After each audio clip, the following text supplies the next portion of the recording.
Please help me. Claire's whisper cut through the darkness as boots thundered up her stairs. Her mother screamed below. 3 men, Russian accents. They'd found her. Her fingers shook, hovering over the only number that might answer at 2 a.m. The man from the cafe, the one everyone feared. Dominic Hale. The glass shattered downstairs. Her door handle turned. She pressed send. One word appeared: address. She typed it. The door exploded inward. Subscribe now and comment your city. Let's see how far this story travels. You won't believe what happens next. The bedroom door slammed open. Alexei filled the doorway, 2 men behind him. Claire's phone was still in her hand, the message sent, but help was 12 minutes away. She had seconds. Found you, Alexei said. Claire backed against the window. I told Victor I'd pay. I need more time. Time, Alexei laughed, stepping closer. You've had 3 months. Victor's patience is finished. Downstairs, Margaret cried out. The sound drove a spike through Claire's chest. Don't hurt her, Claire's voice cracked. Please, she just had surgery 4 days ago. We know about surgery. Expensive surgery your cafe's salary could never afford. Alexei grabbed Claire's wrist, dragged her toward the door. Come, we discuss payment options with your mother. Claire's free hand still gripped the phone. As Alexei pulled her into the hallway, she felt it buzz. Lock yourself in bathroom. 11 minutes. 11 minutes she didn't have. The living room looked like a crime scene, furniture overturned, her mother's medication scattered across the floor. Margaret sat on the couch, surgical drain visible beneath her nightgown, face white with terror. A third man stood over her hand, resting casually on her shoulder. Mom? Claire tried to move toward her. Alexei yanked her back. No, you stand here. You listen. Claire, Margaret whispered. I'm so sorry. I told you not to borrow that money. Shut up. The man behind Margaret squeezed her shoulder. She gasped in pain. Don't touch her. Claire lunged forward. Alexei's fist caught her stomach, drove the air from her lungs. She collapsed to her knees, phone clattering to the floor. Pick it up, Alexei ordered. Claire reached for it with shaking hands. The screen showed a new message. 10 minutes. Don't provoke them. Too late for that. Too late for her. You have something Victor wants, Alexei said, circling her like a predator. Not money. You'll never have money. But you have access. Access to what? Claire forced the words out through her damaged ribs. Alexei pulled out his phone, showed her photos. Her cafe, her customers, close-ups of credit cards, license plates in the parking lot. Rich people trust pretty waitresses. They don't watch what they say, what they leave on tables. You're invisible to them. The realization hit like ice water. You want me to steal from them. Steal is an ugly word. We want you to collect information, names, addresses, credit card numbers, bank details, whatever we ask. Alexei smiled. You do this, debt is forgiven. You refuse. He nodded toward Margaret. I won't do it. Claire stood, ignoring the pain. I won't steal from innocent people. The slap came fast. Her head snapped sideways, ears ringing. She tasted blood. You will, Alexei said calmly. Or we take your mother. She works off debt differently. We have clients who pay well for women, even sick ones. Margaret made a sound like a wounded animal. Claire's vision went red. You fucking touch her. Alexei's hand closed around her throat, lifted her onto her toes. You threaten me. You... He laughed in her face.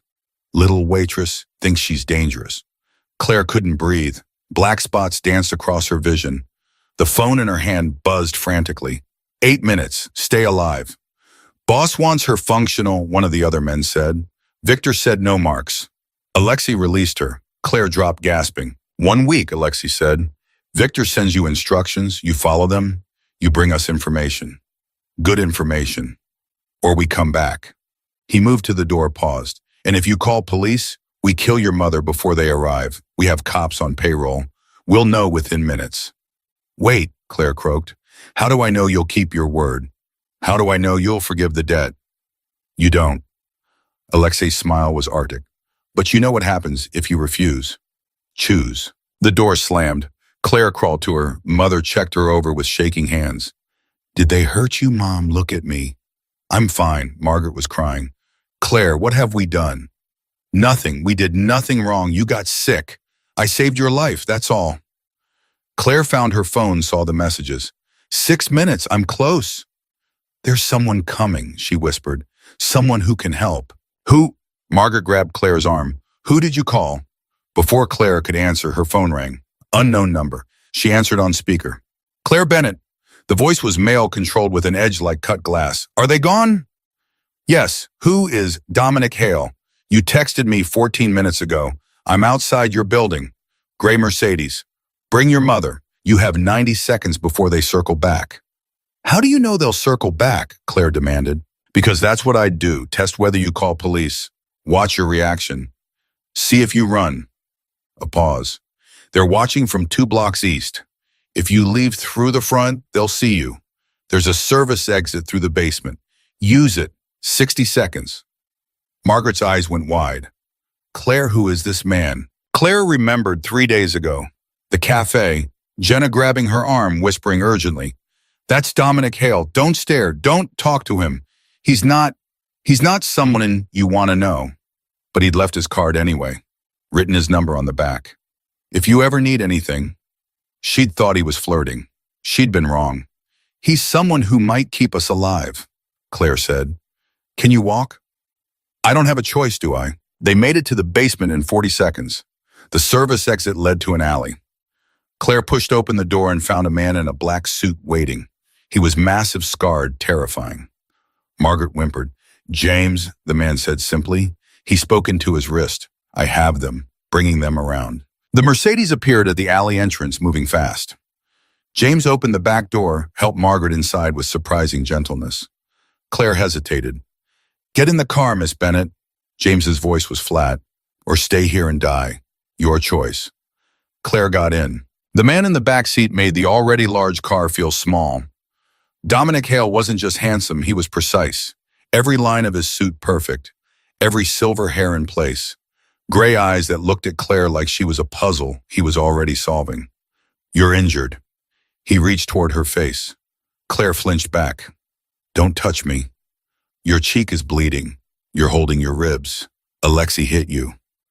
It wasn't a question. How do you know Alexei's name? Because I know everyone in my city. Dominic pulled out a first aid kit, selected an antiseptic wipe. This will sting. I said don't touch me. And I heard you, but infection doesn't care about consent, and you're going into shock. He dabbed the wipe against her cheek. It did sting. Breathe, you're safe now. Safe? Claire's voice rose. I just got threatened by Russian loan sharks. I'm in a car with a crime boss I don't know, and my mother is being evaluated by a nurse practitioner. Dominic nodded toward the front seat. James had put on medical gloves, was checking Margaret's vitals with practiced efficiency. Your driver is a nurse. James has many skills. Medicine is one of them. Dominic applied a small bandage to Claire's cheek. Your ribs are bruised, not broken. You'll hurt for a few days, but you'll heal. Margaret's voice was weak but angry. Who are you? Why are you helping us? Dominic's gaze shifted to her. I'm someone who doesn't like Viktor Sokolov's business practices. That's not an answer. It's the only answer you're getting tonight. The car pulled onto the highway. You need rest, medical care, safety. I'm providing all three. And what do you want in return? Claire demanded. Information, cooperation, access to Viktor's operation. Dominic returned his attention to Claire. You texted me because you were desperate, because you'd seen me at your cafe and heard enough whispers to know who I was. What I was? You made a calculation better the devil who might help than the devil who's already destroying you. The accuracy of that statement made Claire's skin prickle. I want Viktor Sokolov gone, Dominic continued. Not just from your life, from Boston, from every hospital, every desperate family, every victim he's made. I want his entire operation dismantled. Why? Margaret asked. Why would a crime boss care about loan sharks? Dominic was quiet for a long moment. Then, because 25 years ago, men like Viktor owned my family. My mother got sick, cancer. My father borrowed money to save her. They made promises they couldn't keep. Viktor's people, not Viktor himself, but men like him, they destroyed us. My father died trying to pay them back. My mother died alone because I was 14 and powerless. The rawness in his voice stole Claire's breath. I'm not powerless anymore, Dominic said quietly. And I don't allow men like Viktor to operate in my city. So you're going to kill him, Claire whispered. No. Dominic's smile was cold. I'm going to make him irrelevant. Death is easy. Victor would become a martyr. His organization would replace him in a week. But if I destroy his reputation, his network, his power, if I expose him as weak, the Bratva will handle him for me. The Bratva, Russian organized crime, Victor's bosses, they don't tolerate weakness or publicity. If I make Victor a liability, they'll eliminate him themselves. Dominic leaned forward slightly. But I can't do that without knowing his network, his victims, his files, his operation. That's where you come in. Claire's stomach dropped. You want me to spy on him? I want you to pretend to work for him while actually working for me. That's insane. That's necessary. Dominic's voice hardened. Victor contacted you tonight with a threat and an offer. He'll follow up with an assignment. You'll accept it, complete it, gain his trust. And when you're close enough, you'll get me access to his files. I'm a waitress, not a spy. You're a daughter who'd do anything to save her mother. That makes you more dangerous than any spion. Dominic held her gaze. Victor thinks fear makes people controllable. It doesn't. It makes them desperate, unpredictable, willing to take risks trained operatives wouldn't consider. And if I get caught, Claire's voice shook. You won't. How can you promise that? Dominic pulled out a phone, expensive, sleek, and handed it to her. This looks like a standard smartphone. It's not. The meditation app on the home screen is a direct line to me. Press and hold anywhere for 3 seconds, I receive an alert. Press twice in 10 seconds, I send extraction teams. Armed, fast, uncompromising. Claire stared at the phone. Extraction teams. People who will get you out of any situation, no matter what. No matter who's in the way. Dominic's voice dropped lower. I don't send people into danger without protection, Claire. Ever. You'll have surveillance. Backup. Me. Why would you risk all this for a waitress you don't know? Because Victor's operation offends me personally. Because I have resources and you need them. Because Dominic stopped something flickering across his face. Because my mother was a waitress too, and no one saved her. The car fell silent. Margaret was crying quietly. James kept his eyes on the road. Claire felt like she was standing on the edge of a cliff when nothing but darkness ahead. Okay, she whispered. Okay, dude. Dominic raised an eyebrow. I'll do it. I'll help you destroy Victor's network. Claire straightened despite the pain in her ribs. But I have conditions. Name them. My mother gets real medical care, the best. Not hospital charity, not favors, real treatment. Done. My friend Jenna stays safe, protected. Victor knows about her. If he uses her against me, she'll have surveillance starting tomorrow. Victor won't touch her without me knowing. Dominic's voice was absolute. What else? When this is over, we're done. You don't own me, you don't control me, you let us go. Dominic studied her face for a long moment. Agreed with one caveat. What caveat? Oh, if you're in danger, a real danger, you don't get to refuse my help. Pride doesn't trump survival. Claire wanted to argue, but he was right. Fine. Then we have a deal. Dominic extended his hand. Claire shook it. His grip was firm, warm, careful of her injuries. She had the strange feeling she'd just sold her soul. Or maybe saved it. The Mercedes pulled up to a glass tower in Back Bay. Claire had walked past this building 100 times, never imagining she'd enter it. This is your building? Margaret asked weakly. Top 3 floors. Dominic helped her out of the car. You'll stay in the guest level. Medical equipment, nursing staff, everything you need. They rode the elevator in silence. When the doors opened, Claire's breath caught. The penthouse was enormous, modern, windows overlooking the harbor, the kind of wealth that felt obscene. Guest rooms are down this hall. Dominic guided Margaret toward a large bedroom. Bathrooms stocked. Clothes in the closet should fit. Try to sleep. Thank you, Margaret whispered, for everything. Thank your daughter. She's braver than you know. Dominic closed the door gently, then turned to Claire. Your room is across the hall. I can't sleep. You will. You're running on adrenaline. It'll crash soon. He walked to a cabinet, poured amber liquid into 2 glasses. Drink this first. What is it? Whiskey. Very expensive whiskey. It'll help. Claire took the glass, drank. It burned beautifully. What happens now? Now you rest. Tomorrow we plan. Victor will contact you within 48 hours. When he does, you'll be ready. Ready how long? Ready to lie, to manipulate, to infiltrate an organization that destroys families. Dominic sipped his own whiskey, ready to become someone you're not. I don't know how to do that. Yes, you do.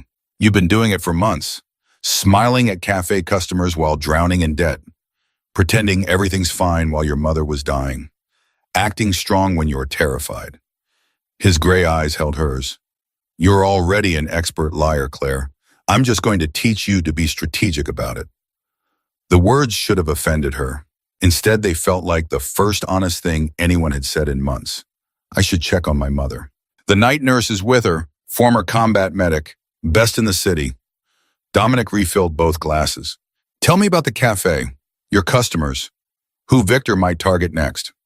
So Claire talked about the regulars, the woman who'd broken down crying over her phone, the young man desperate for a loan, the elderly couple who'd stopped coming after the wife got sick. Every desperate face she'd served coffee to, never knowing they were drowning too. Dominic listened without interrupting, occasionally asking questions. Where they sat, what they ordered, who they met with, building a map of Victor's hunting ground. There's a man, Claire said slowly. Comes in every Thursday, expensive suit, always on his phone, always stressed. Last week someone approached him, gave him a card. Dominic went very still. Describe the person who gave him the card. Short, balding, scar on his neck. Victor. Dominic set down his glass with controlled force. Victor's recruiting in person now. That's new. Why is that significant? Because Victor usually stays hidden, uses intermediaries. If he's desperate enough to show his face, something's changed. Dominic pulled out his phone, sent a rapid text. The man in the expensive suit, you know his name. He pays cash, but I heard someone call him Dr. Chen. Chen. Dominic's expression darkened. Surgeon at Mass General. Brilliant. Drowning in student debt and malpractice insurance. Perfect target. How do you know that? Because I make it my business to know everyone in this city who might become a liability. Dominic stood paced to the window. If Victor's recruiting doctors, he's escalating. Medical professionals have access to drugs, to patient information, to wealthy clients. He's not just running a loan operation anymore. He's building something bigger. Claire's blood went cold. What do I do? Nothing, not yet. Dominic turned back to her. When Victor contacts you, your first assignment will be simple, a test. He'll want to see if you'll actually betray the people you work with. You'll pass that test. You'll give him something real enough to be useful, but not so damaging it destroys anyone. How do I do that? I'll tell you exactly what to give him. Names I choose. Information I control. You'll be feeding him my intelligence, not his. Dominic's smile was sharp. Victor thinks he's recruiting you. He's wrong. You're infiltrating him. This is really happening. Claire drained her whiskey. I'm actually going to do this. You're actually going to survive this. There's a difference. Dominic took the empty glass from her hand. Sleep now. Real sleep. Tomorrow we start training. Training how to lie convincingly, how to read body language, how to recognize when you're being watched, how to signal me without Victor knowing. He walked her to the guest room door. How to stay alive. Claire stopped in the doorway. Can I ask you something? Yes. Why did you give me your card at the cafe? You didn't know I was in trouble. You didn't know Victor was targeting me. So why? Dominic was quiet for a long moment. Because you brought me coffee with a real smile, not a customer service smile, a real one. Like you actually meant it. Like you saw me as a person, not a weapon or a threat or a source of income. He met her eyes. That kind of genuine kindness is rare in my world, Claire. Worth protecting. He closed the door before she could respond. Claire stood in the luxury bedroom, her cheap pajamas feeling like a costume. She should be terrified. She'd just agreed to infiltrate a criminal organization, to work for a crime boss, to become a spion. Instead, she felt alive. For months, she'd been drowning, helpless, watching her mother die, unable to stop it, borrowing money from monsters, unable to refuse, working herself to exhaustion, unable to earn enough, always reacting, always behind, always powerless. Not anymore. Claire locked the door, pulled out the phone Dominic had given her, opened the meditation app. The interface looked normal. Peaceful nature sounds, breathing exercises. But when she held her finger on the screen for 3 seconds, a new interface appeared. GPS tracking, live audio feed, emergency protocols, direct line to Dominic. She was being watched, monitored, controlled, and for the first time in months that felt like safety instead of violation. Claire lay in the enormous bed, her body finally acknowledging its exhaustion. Her ribs hurt, her face hurt, her whole world had exploded in 6 hours, but her mother was safe, protected, getting real medical care. And Claire had a weapon now, not a gun, not money, not strength. She had Dominic Hale. A soft knock on the door jerked her awake. How long had she been asleep? Minutes, hours. Claire, her mother's voice. Are you awake? Claire unlocked the door. Margaret stood in the hallway wearing an expensive robe, looking better than she had in weeks. The color had returned to her face. The nurse gave me something for the pain, Margaret explained. Real pain medication, not the hospital's generic trash. I feel almost normal. That's good, Mom. Is it? Margaret stepped into the room, closed the door. Claire, who is this man? Really? I told you, Dominic Hale. He runs. I heard what he said in the car. I know what he is. Margaret sat on the edge of the bed. I'm asking who he is to you, why he'd risk this much for a waitress he served coffee to once. Claire had been asking herself the same question. I don't know. I think you do. Margaret took her hand. I saw how he looked at you, how careful he was with your injuries, how angry he got when you said Alexei hit you. He's helping us. No one helps strangers like this, not without a reason. Margaret's voice softened. Be careful, sweetheart. Men like him, they don't rescue people. They collect them. He's not collecting me. We have a deal. When Victor's network is destroyed, we're done. And you believe that? Did she? Claire wasn't sure. I have to. No, you don't. Margaret squeezed her hand. We could leave tonight, right now. Take his money, his medical care, and run. Disappear. Start over somewhere Victor can't find us. The offer hung in the air. Freedom, escape, safety, and leave everyone else to suffer. Claire shook her head. Mom, Victor targets desperate families. People like us. He's destroying lives. If I can help stop him. At what cost? Margaret's eyes filled with tears. You're my daughter. My only child. I didn't survive cancer just to watch you destroy yourself trying to save the world. I'm not trying to save the world. I'm trying to save the people I see every day at work. The ones I couldn't help before. The ones who are drowning just like I was. That's exactly what I'm afraid of. Margaret wiped her eyes. You have too much of your father in you. Too much heroism. Too much need to fix everything. It got him killed, Claire. Don't let it kill you too. Claire had been 8 when her father died. Car accident, the police said. But she'd heard the whispers. The theories, the suggestion that maybe it wasn't an accident, that maybe he'd been helping someone, fighting someone, trying to be a hero. I'm not Dad, she whispered. No, you're braver. That terrifies me. Margaret stood. Get some sleep, real sleep. We'll talk more tomorrow. After her mother left, Claire couldn't sleep. She moved to the window, looked out at Boston's lights. Somewhere out there, Victor was planning, plotting, targeting his next victim. Her phone buzzed, not the one Dominic gave her real phone. A text from an unknown number. Hello, Claire, this is Victor. I heard about tonight's unfortunate incident. I apologize for Alexei's enthusiasm. He can be overzealous, but his message stands. You owe money. You will pay. Your first assignment arrives tomorrow. Complete it successfully and we'll discuss reducing your debt. Fail and Alexei returns. This time I won't stop him. Sleep well. Claire's hands shook. Victor knew. Of course he knew. He probably had people watching her building right now. She grabbed the phone Dominic gave her, pressed the meditation app, held it for 3 seconds. The emergency interface appeared. She selected urgent message. Victor just texted me. He knows about tonight. He's sending my first assignment tomorrow. The response came in seconds. Good. That's faster than expected. Screenshot his message. Send it to me. Then deleted it from your phone. Don't respond to him yet. Claire did as instructed. Another message appeared. Get some sleep. Tomorrow we prepare. You're doing well, Claire. Better than you know. She wanted to believe him. Claire finally slept, but her dreams were violent. Alexi's hands around her throat, her mother screaming, Victor's cold smile, and through it all, Dominic's gray eyes watching, protecting, owning. She woke to sunlight and the smell of coffee. For a moment, she forgot where she was. Then reality crashed back.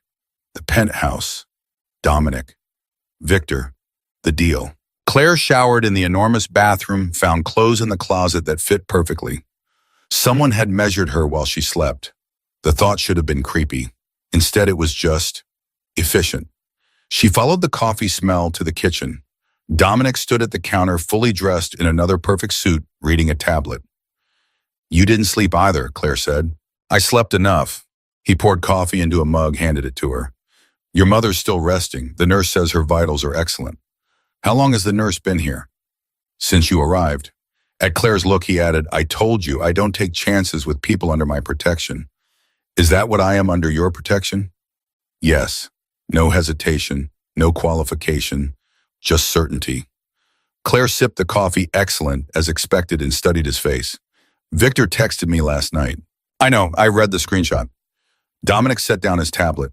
His tone is interesting, apologetic, conciliatory. He's trying to seem reasonable after Alexi's violence. Classic manipulation. Make the victim grateful for scraps of mercy. Exactly. Dominic's approval was subtle but real. You're learning. When will my assignment come? Today, probably within the next few hours. Dominic gestured to the island. Sit, we need to prepare you. Claire sat. Dominic pulled out a folder, spread photos across the counter. The cafe, her co-workers, her regular customers. Every face she knew. These are Victor's potential targets, he said. People with money, access, desperation. We're going to rank them by vulnerability. Claire's stomach turned. This feels wrong. It is wrong. That's why we're going to stop it. Dominic tapped one photo. Dr. Chen, surgeon, divorced, 3 kids in private school, student debt over $400,000. Malpractice insurance eating his salary. Victor approached him last week. How do you know his debt amount? Because I had James pull his financial records this morning. At Claire's expression, Dominic added legal records, public information, credit reports anyone can access with the right connections. That's still invasive. That's thorough. Victor's doing the same thing. The difference is I'm using the information to protect people. Victor's using it to destroy them. Dominic slid another photo forward. Janet Reeves, widow. Husband died 6 months ago. Life insurance didn't cover his medical debt. She's drowning, works 3 jobs. One of them is night shifts at your cafe. Claire remembered Janet, always exhausted, always grateful for free refills. Victor will target her next, Dominic said. She's desperate, isolated, perfect victim. So we warn her. Tell her to avoid Victor, and she'll think we're crazy, or she'll be so desperate she'll take the loan anyway. Dominic's voice was matter of fact. The only way to stop Victor is to destroy his operation completely. That means infiltrating it, documenting it, exposing it, using me as bait, using you as an agent. Dominic met her eyes. There's a difference. Bait is expendable. Agents are valuable, protected, armed with information and backup. Claire's phone buzzed, her real phone, another text from Victor's number. Your assignment, Dr. David Chen, surgeon at Mass General. He pays cash at your cafe every Thursday. I need his full name, home address, and license plate number. Simple information. Prove you're serious. You have 48 hours. V. Claire showed Dominic the message. He read it, smiled coldly. Perfect. He's testing you with someone you already know. Low risk for him, high stress for you. Dominic pulled out his own phone. Here's what you're going to do. You're going to get that information. All of it, accurate and complete. You're going to send it to Victor, and you're going to arm him and to feel terrible about it. I will feel terrible about it. Good. That means you're still human. Dominic's voice softened slightly. But Dr. Chen is already on my radar, already under protection. He doesn't know it yet, but Victor can't touch him. Whatever information you give Victor, I'm controlling the outcome. You're sure? I'm certain. Dominic stood. James will drive you to work today. You'll act normal, shared but compliant. You'll get Chen's information from the cafe records. You have access to the payment system. Tonight you'll send it to Victor. Tomorrow he'll trust you a little more, and we'll be one step closer to destroying him. Claire looked at the photos spread across the counter. All those desperate faces, all those potential victims. Let's do this, she whispered. Dominic's smile was sharp and satisfied. Welcome to the war, Claire Bennett.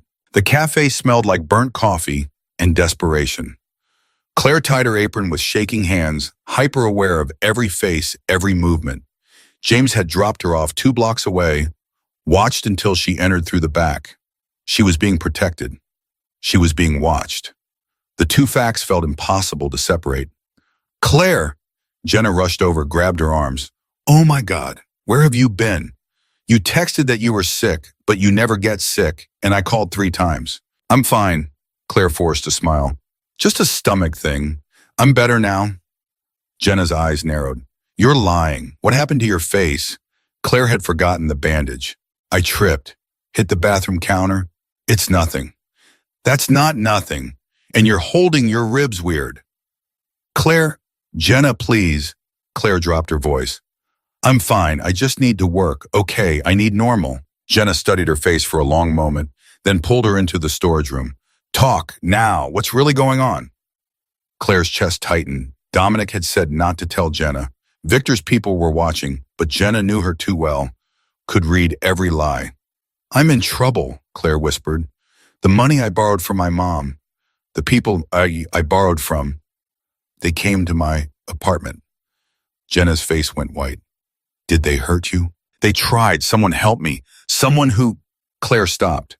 How did she explain Dominic, someone who's handling it? Handling it how, Claire, you need to go to the police? I can't. They have cops on their payroll. They said they'd know. Claire gripped Jenna's hands. I need you to trust me, and I need you to be careful. Don't talk to anyone strange. Don't accept any offers. Don't. You're scaring me. Good. Be scared. But don't do anything stupid. Just work. Go home. Lock your doors. That's it. Jenna opened her mouth to argue, but the kitchen bell rang. Morning rush was starting. We're not done talking about this, Jenna said. They were. They had to be. Claire pushed through the kitchen doors into controlled chaos. The morning regulars were arriving, lawyers grabbing coffee before court, nurses ending night shifts, students cramming for exams, and there in the corner booth, Dr. David Chen. Claire's stomach dropped. He looked exhausted, suit wrinkled, tie loose. Phone pressed to his ear, face tight with stress. I understand that, but I can't. He stopped, listened. The payment's late because the insurance company denied the claim. Again, I'm doing everything I can. He hung up, dropped his head into his hands. Claire approached slowly. Coffee, Dr. Chen. He looked up. You know my name? You've been coming here every Thursday for 2 years. I'm a good waitress. She poured coffee without being asked. Bad morning. Bad year. He attempted a smile. But the coffee helps, thank you. Claire should walk away, should take his order, should be professional. Instead, she heard herself say, my mom was sick, cancer, the bills nearly destroyed us. I understand bad years. Chen's expression shifted. Something desperate. Was she's better? Getting there. Claire chose her words carefully. We found help, real help, not the kind that makes things worse. I don't think that kind of help exists anymore. Chen's phone buzzed. He ignored it. The system's designed to drown you. Medical school debt, malpractice insurance, overhead, taxes. By the time you pay everyone else, there's nothing left. Someone approached you last week, gave you a card. Chen went very still. How did you? I'm a good waitress, Claire repeated. I notice things, and I'm telling you, don't call that number. Whatever they promised you, it's a trap. You sound like you know from experience. I do. Chen studied her face, the bandage, the way she held her ribs. They hurt you. They tried, I got out. You can too, before it's too late. It's already too late. Chen's voice was hollow. I called the number. I took the loan. The first payment's due next week, and I already know I can't make it. Claire's blood went cold. Dominic had said Chen was a target. He hadn't said Chen was already caught. How much do you owe them? She asked quietly. 50,000 at 20% interest, compounding weekly. Chen laughed bitterly. I'm a surgeon. I understand numbers. I knew it was predatory. I took it anyway because my ex-wife's lawyer is threatening to take my kids if I can't pay child support. So I chose my financial future or my children. Some choice. Claire's phone buzzed in her pocket, not Victor's, Dominic's. She ignored it. There's someone who can help you, she said. For real, not a loan shark. Someone who, Claire, the manager's voice cut across the cafe. Table 6 needs service. Chen grabbed her wrist. Who can help me? I'll find you after my shift. Don't do anything until we talk. Promise me. I promise. Claire moved through her shift on autopilot, pouring coffee, taking orders, smiling. Inside her mind raced. Chen was already in Victor's trap. How many others were there? How many desperate people had she served coffee to without knowing they were drowning? Jenna caught her during the lunch lull. You talked to Dr. Chen for a long time. He's having a bad day. So are you. Want to tell me what's really going on? I can't. Can't or won't. Both. Claire checked the dining room. Where's the guy who usually sits by the window, gray suit, always on his laptop? Mr. Patterson. He stopped coming 2 weeks ago. Why? 2 weeks, right after Victor started recruiting more aggressively. Claire's stomach turned. Her phone buzzed again. This time she checked it. Dominic's message. Chen talked to you. What did he say? Claire typed back. He already took Victor's loan. 50,000 at 20% weekly compound. Due to ex-wife situation. He's trapped. The response was immediate. Perfect. That's our opening. Get his information for Victor as assigned. I'll handle Chen separately. Trust me. Trust him. Claire was trusting a crime boss to save a desperate surgeon. The absurdity would have been funny if it wasn't her life. The afternoon dragged. Claire collected Dr. Chen's information from the payment system. Full name David Quan Chen. Home address from his check doctor. Still wrote checks apparently. License plate from the window where she'd watched him park 100 times. All the information Victor wanted. It felt like betrayal, even though Dominic had promised Chen was protected. At 4 o'clock, her shift ended. Dr. Chen was waiting outside, leaning against his BMW, looking 10 years older than he probably was. You said someone could help me, he said without preamble. Claire glanced around, saw the black sedan parked across the street. James, watching, protecting. She pulled out the phone Dominic had given her, called the number that went straight to him. I'm with Dr. Chen, she said when he answered. He needs to talk to you. Put him on. Claire handed Chen the phone, watched his expression change as Dominic spoke. Confusion, suspicion, hope, fear, finally resignation. Yes, Chen said. Yes, I understand. Tonight at 8, I'll be there. He handed the phone back to Claire. Your friend is either going to save my life or end it. I can't tell which. He'll save it, Claire said with more confidence than she felt. He saved mine. Chen drove away. Claire stood on the sidewalk feeling the weight of the phone in her hand. The weight of what she'd just done. She'd delivered a desperate man to Dominic Hale. Delivered him like a package. James pulled up in the Mercedes. Miss Bennett, Mr. Hale wants you back at the penthouse. I need to send Victor the information first. Do it from the car. It's not safe here. Claire got in, pulled out her regular phone, typed out Dr. Chen's information exactly as Victor had requested. Her finger hovered over the send button. Having second thoughts, James asked from the front seat. How do you do this work for someone like Dominic? Never question it. James met her eyes in the rearview mirror. I question it every day. Then I remember what I was before Mr. Hale found me. Who I was. The things I'd done. He gave me a second chance when no one else would. So I work for him. I protect the people he protects. I do the jobs that need doing. And I sleep fine at night because I know we're the lesser evil. Lesser evil is still evil. Yes. But in this world, it's the best you're going to get. James turned onto the highway. Send the message, Miss Bennett. Dr. Chen will be fine. Mr. Hale keeps his promises. Claire pressed send. The penthouse felt different in the late afternoon light. Less intimidating. More like a home. Her mother sat on the couch, color in her cheeks, laughing at something the nurse was saying. Claire? Margaret stood moved without wincing. The nurse says my surgical site is healing beautifully. And the pain medication actually works. I feel like myself again. That's wonderful, Mom. Claire hugged her carefully. Where's Dominic? His office. He said to send you in when you arrived. Margaret's smile faded. How was work? Did everything go okay? It was fine, just a normal shift. You're a terrible liar, sweetheart. I learned from the best. Claire kissed her mother's cheek. Rest. I'll be back soon. Dominic's office was at the end of a long hallway. Claire knocked once. Come in. He sat behind a massive desk surrounded by monitors showing security feeds from across the city. Claire recognized her cafe, her apartment building. Locations she didn't know. A whole network of surveillance.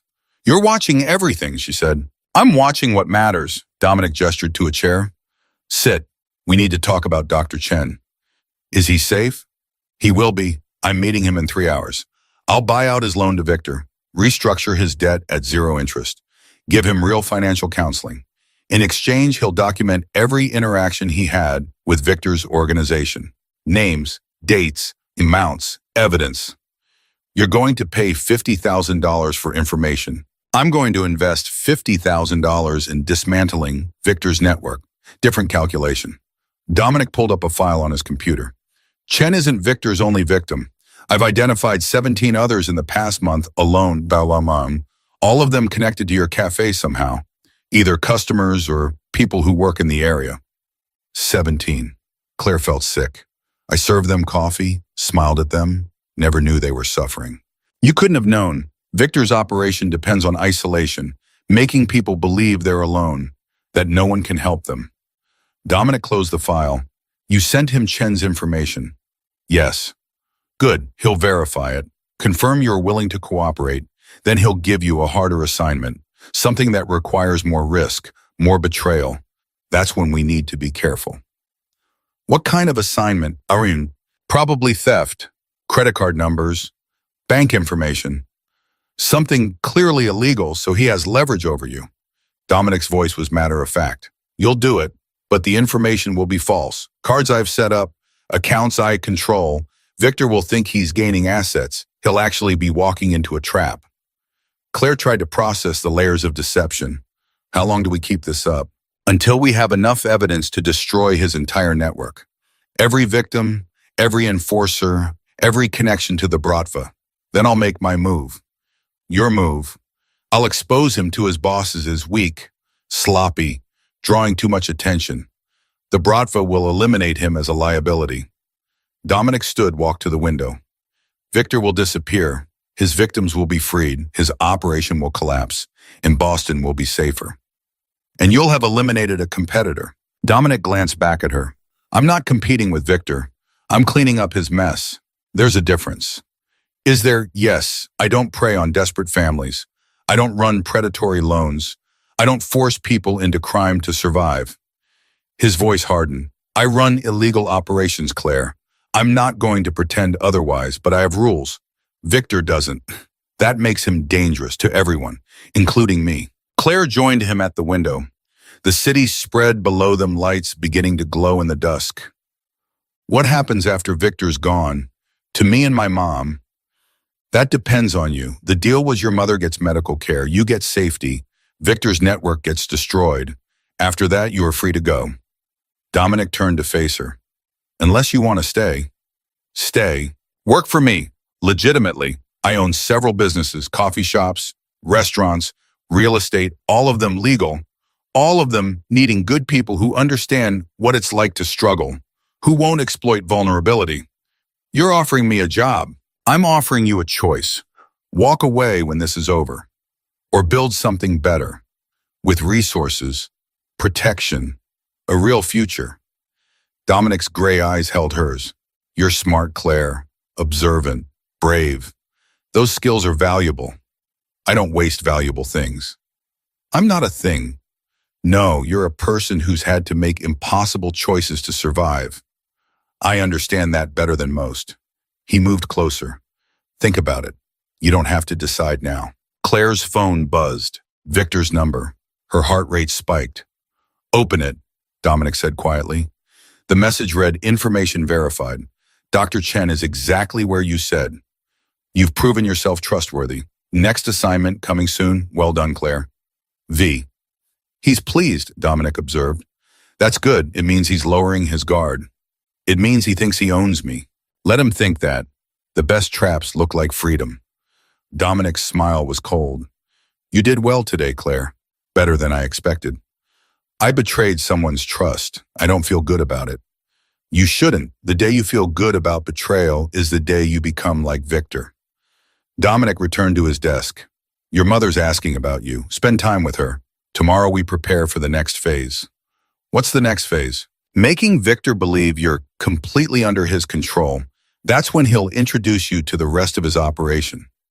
That's when we get the information we really need.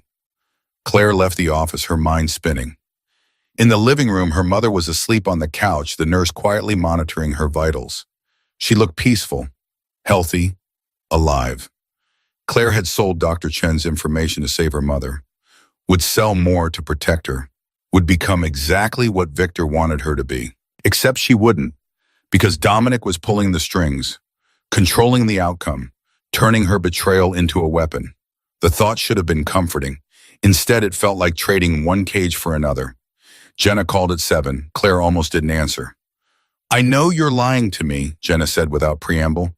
I know something bad happened, and I know you're trying to protect me by not telling me.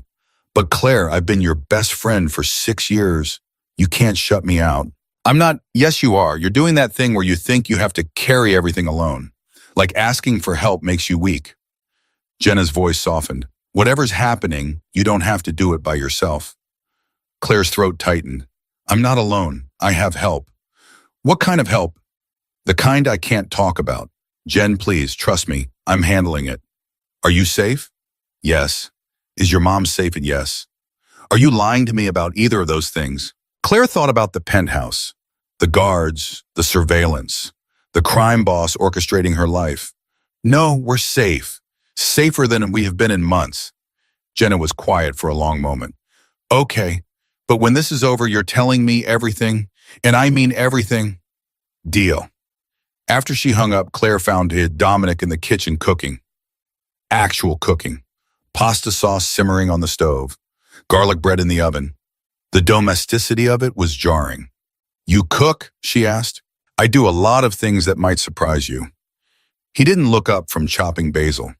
Your mother mentioned she loves pasta. Real Italian pasta, not the cafe version. So I'm making it. You're making dinner for my mother. I'm making dinner for both of you and myself. I have to eat anyway. He finally met her eyes. Sit. Keep me company. Claire sat at the island, watched him work. His movements were precise, practiced, like everything else he did. Where did you learn to cook? She asked. My mother taught me before she got sick. She was an amazing cook, made everything from scratch, said it was the one thing she could control when everything else was falling apart.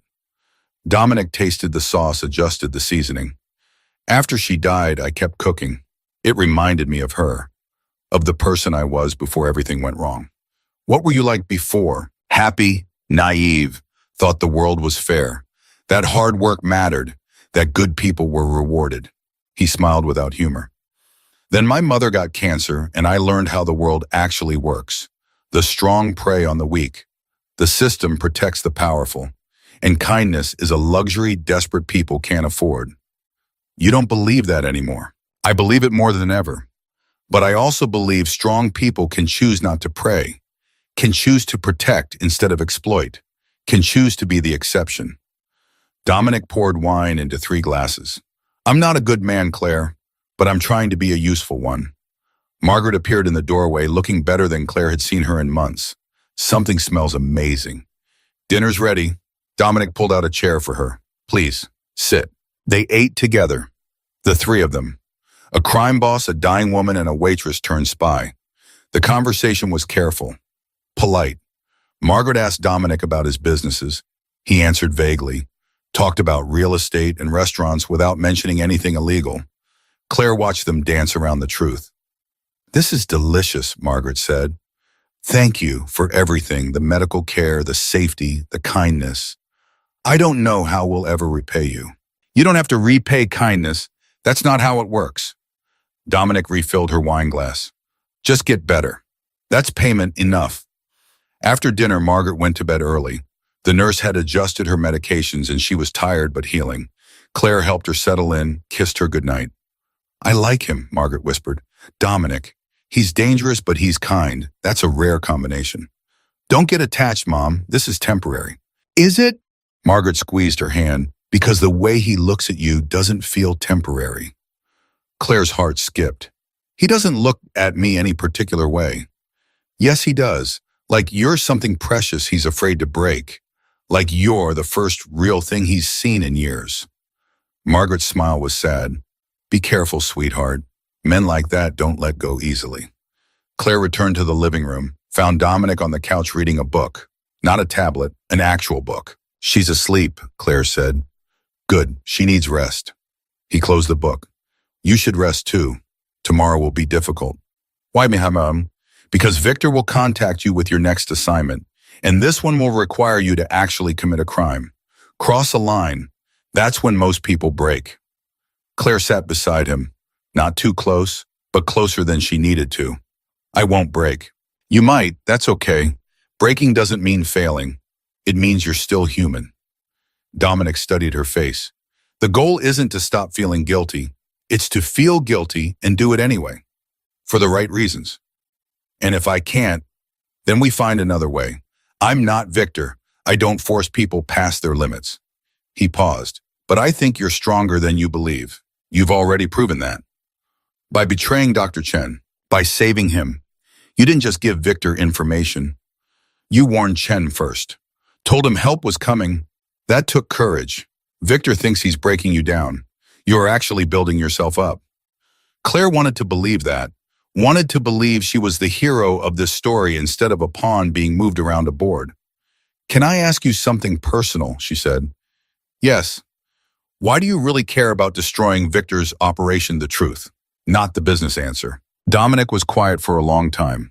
Then, because 25 years ago my mother died alone in a hospital charity ward. I was 14, couldn't afford to be with her, couldn't afford the treatment that might have saved her. I held her hand through the bars of the ICU window and watched her die. His voice was steady, but his hands weren't. The men my father borrowed from made sure I'd never forget what powerlessness felt like, what it meant to be too weak to save the person you love most. I swore that day I'd never be powerless again, and I'd never let men like them keep operating, keep destroying families, keep winning. Claire's chest ached. I'm sorry. Don't be sorry. Use it. Use that rage, that helplessness. That's what it will get you through the next phase. Not courage, not morality. Rage at the system that creates men like Victor, that forces people like you and Dr. Chen and your mother to choose between dignity and survival. Is that what you're running on rage? Every single day? Dominic's smile was sharp. Rage is the most useful emotion there is. It doesn't quit, doesn't compromise, doesn't forget. Fear makes you hesitate. Love makes you weak. But rage makes you unstoppable. Claire understood, finally understood what drove him, what made him dangerous. Not cruelty, not greed, controlled, focused, unending rage at injustice. I should sleep, she said. Yes. Dominic stood, offered his hand. She took it. His grip was warm, steady. Tomorrow Victor makes his move. We'll be ready. Claire lay in bed staring at the ceiling. Tomorrow she'd cross a line, commit a crime, become exactly what Victor wanted her to be. Except she wouldn't, because Dominic was orchestrating everything, controlling the outcome, protecting her. Or was he? What if Margaret was right? What if Dominic didn't let go easily? What if this protection was just another cage? Her phone buzzed. Victor's number. New assignment tomorrow, 10 a.m. coffee shop on Tremont. Come alone, bring your phone, time to prove you're serious. V. Claire's hands shook. 10 hours. She had 10 hours to prepare, to become someone she wasn't, to cross the line between victim and criminal. She texted Dominic, Victor wants to meet, 10 a.m. tomorrow, Tremont Street. His response came immediately. I know, I'll have people in place. You won't be alone. Sleep now. You'll need your strength. Claire tried. She failed. At 2 a.m. she gave up, walked quietly through the dark penthouse to the kitchen, found Dominic already there staring out at the city lights. Can't sleep either, she asked. Rarely do. He poured whiskey into 2 glasses. The hours before an operation are always the hardest. Too much time to think, to second guess, to imagine everything that could go wrong. Is that what tomorrow is, an operation? Yes, the most important one will run. Victor's going to test you, push you, try to break your moral resistance. If you pass, he'll bring you deeper into his organization. If you fail, Dominic left it hanging. If I fail, he kills me. No, if you fail, he kills your mother, makes you watch, then forces you to work for him anyway, using her death as leverage. That's how men like Victor operate. They don't waste useful tools. Claire's blood went ice cold. You didn't tell me that before, because you didn't need to know. You needed to sleep, to prepare, not to panic. Dominic turned to face her. But now, 12 hours before the meeting, you need to understand the stakes. This isn't practice anymore. This is real. Victor will test whether you're controllable, whether fear owns you completely. You need to convince him it does. How? By being terrified, by shaking, by looking like you're going to break but not quite breaking, by giving him exactly what he expects, a desperate woman with no other options. Dominic moved closer. Can you do that? I don't know. Yes, you do. You've been doing it for months.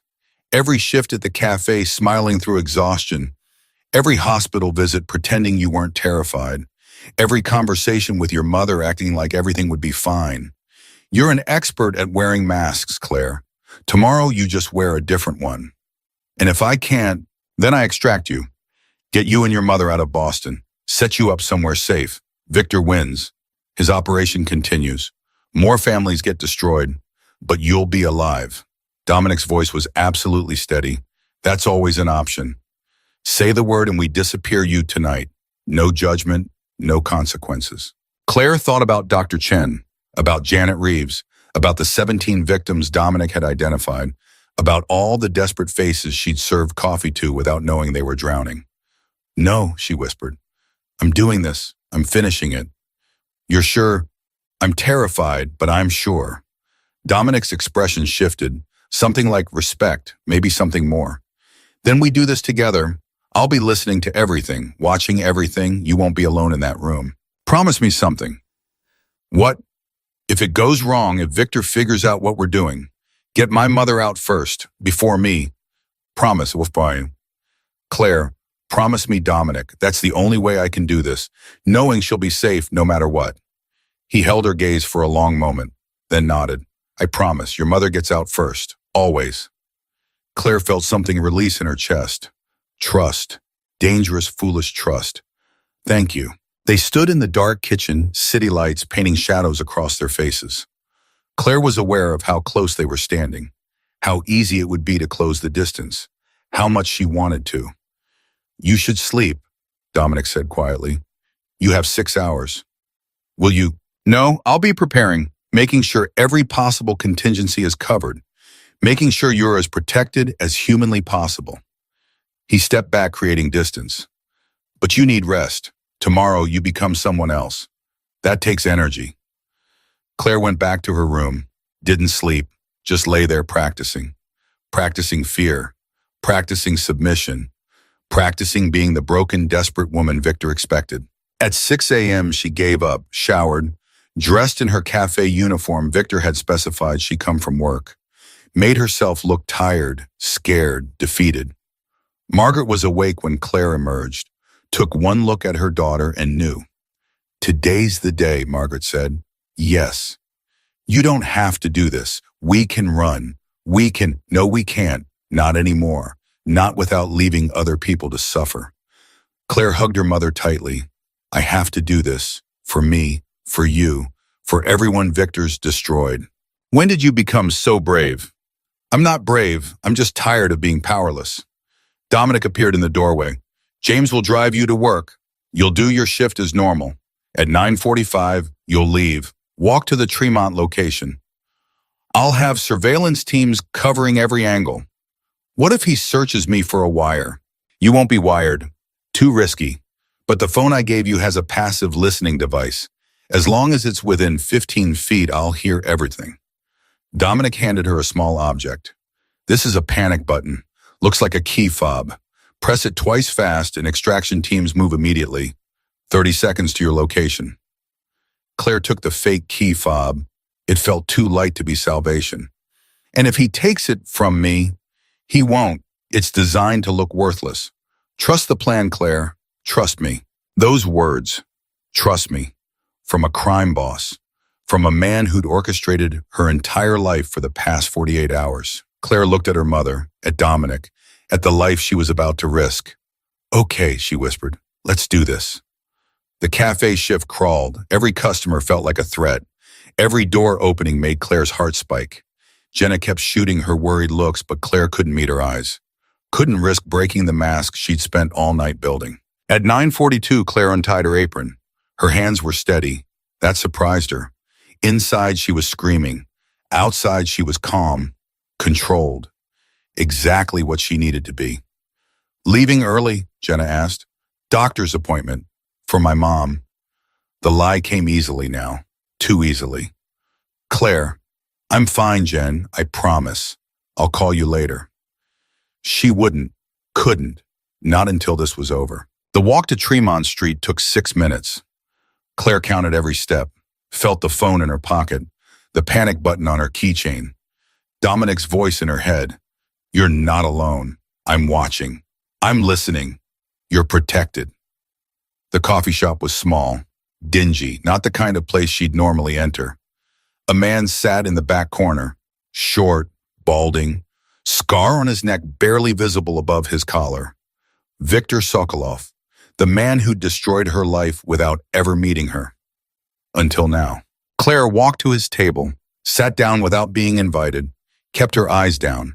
Submissive, broken, exactly what he expected. Claire Bennett. Victor's voice was smooth, cultured. He sounded like a professor, not a predator. Finally, we meet properly. Coffee? No, thank you. I insist. He gestured to the counter. A woman brought 2 cups, set them down, disappeared. Victor owned this place. Of course he did. Drink. It's not poisoned. I need you functional. Claire drank. It was terrible coffee, burnt, bitter. She forced it down. You did well with Dr. Chen, Victor continued. The information was accurate, useful. I'm pleased. Can we reduce my debt now? You said if I cooperated. I said we'd discuss it. We're discussing. Victor smiled. It didn't reach his eyes. But first I need to know you're truly committed. The Chen assignment was simple, a test. This next one is real. Claire's throat tightened. What do you want me to do? Victor slid a photo across the table. A woman, early 50s, expensive clothes, confident smile. Janet Reeves, you know her. Claire did. Janet worked night shifts at the cafe 3 days a week. Widow, drowning in her dead husband's medical debt, always exhausted, always kind. I know her, Claire whispered. Good.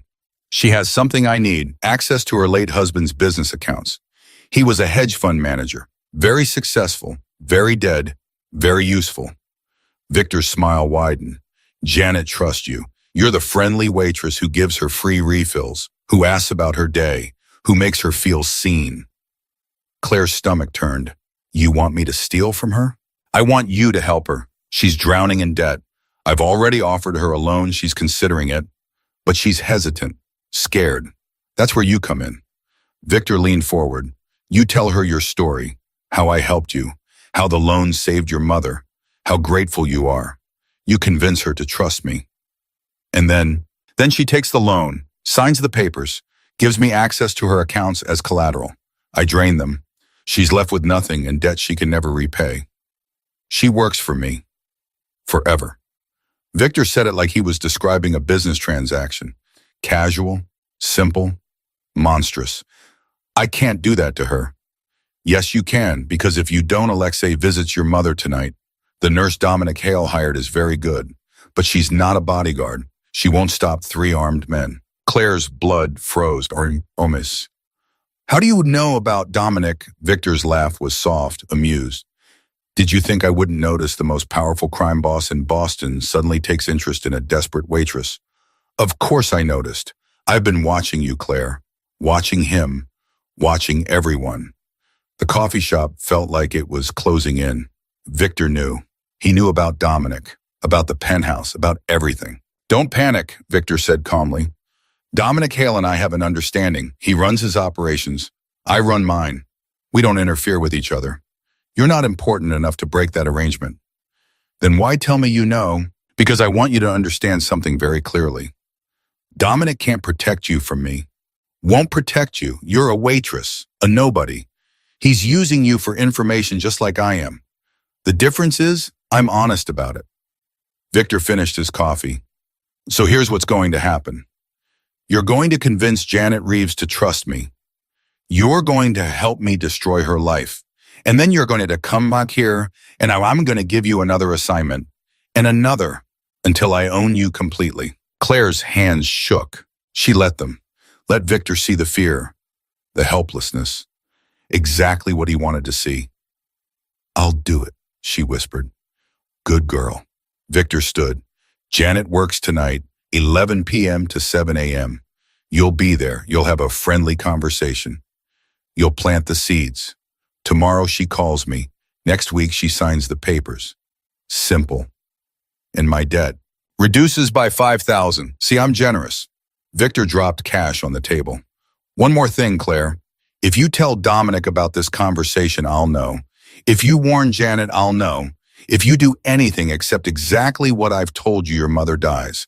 Not quickly, not cleanly. Alexei has very specific talents. Understand? Yes. Then we're done. For now. Victor walked away, disappeared into the Boston morning like he'd never existed. Claire sat frozen. The panic button was on her keychain. 2 quick presses, 30 seconds to extraction. She could end this right now. But Victor knew about Dominic, knew they were working together, or thought he did, which meant what? That Dominic's plan was blown, that she was on her own. Her phone buzzed, not Victor's number. Dominic's. Walk 3 blocks north. Black sedan will pick you up. Don't respond to this message, just walk. Claire stood on shaking legs, left the coffee shop, counted 3 blocks. The Mercedes appeared exactly when Dominic said it would. James opened the door. She got in. Dominic sat in the back seat, his expression unreadable. You did well. He knows about you, about us working together. I know, I heard everything. How he didn't search me, but the coffee cup. I had someone plant a listening device in the one they'd serve you. Victor's too smart to let you bring electronics, but he's not smart enough to check his own equipment. Dominic's smile was cold. He thinks he's 3 steps ahead. He's wrong. He said you won't protect me, that I'm not important enough. He's half right. You're not important enough to break the arrangement I have with Victor. But that arrangement ended the moment he threatened your mother in my home. Dominic's voice went hard. Victor doesn't know it yet, but he just made a fatal mistake. He brought the fight to me directly. That changes everything. Claire tried to process. So what do? You do exactly what Victor asked. You convince Janet Reeves to trust him. What? No, I can't destroy her life. You won't, because Janet Reeves is already working for me. Dominic pulled out his phone, showed Claire a photo. Janet sitting in what looked like Dominic's office. I contacted her 2 days ago, offered to buy out her debt, restructure her finances. In exchange, she helps me trap Victor. She knows she's been working with you this whole time.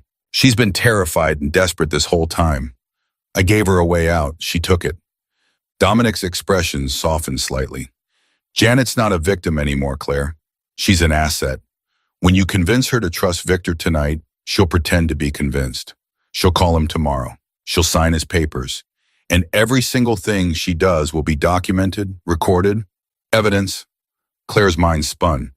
How many people are you running? How many victims have you flipped? 11 so far. Dr. Chen, Janet Reeves, 9 others. All of them pretending to be trapped while actually feeding me information. Victor thinks he's building an empire. He's actually building his own prison. Dominic met her eyes. You're not alone in this, Claire. You never were. Victor said he's watching me, watching you. What if he knows about the others? He doesn't. Victor's surveillance is good, but mine is better. He sees what I want him to see. Right now, he sees a scared waitress who's going to break soon. He sees a crime boss who doesn't care enough to interfere. He sees victory. Dominic's smile was sharp. He's blind to what's actually happening. The car pulled up to the penthouse. Claire didn't move. What if you're wrong? What if Victor's smarter than you think? What if this all falls apart and people die?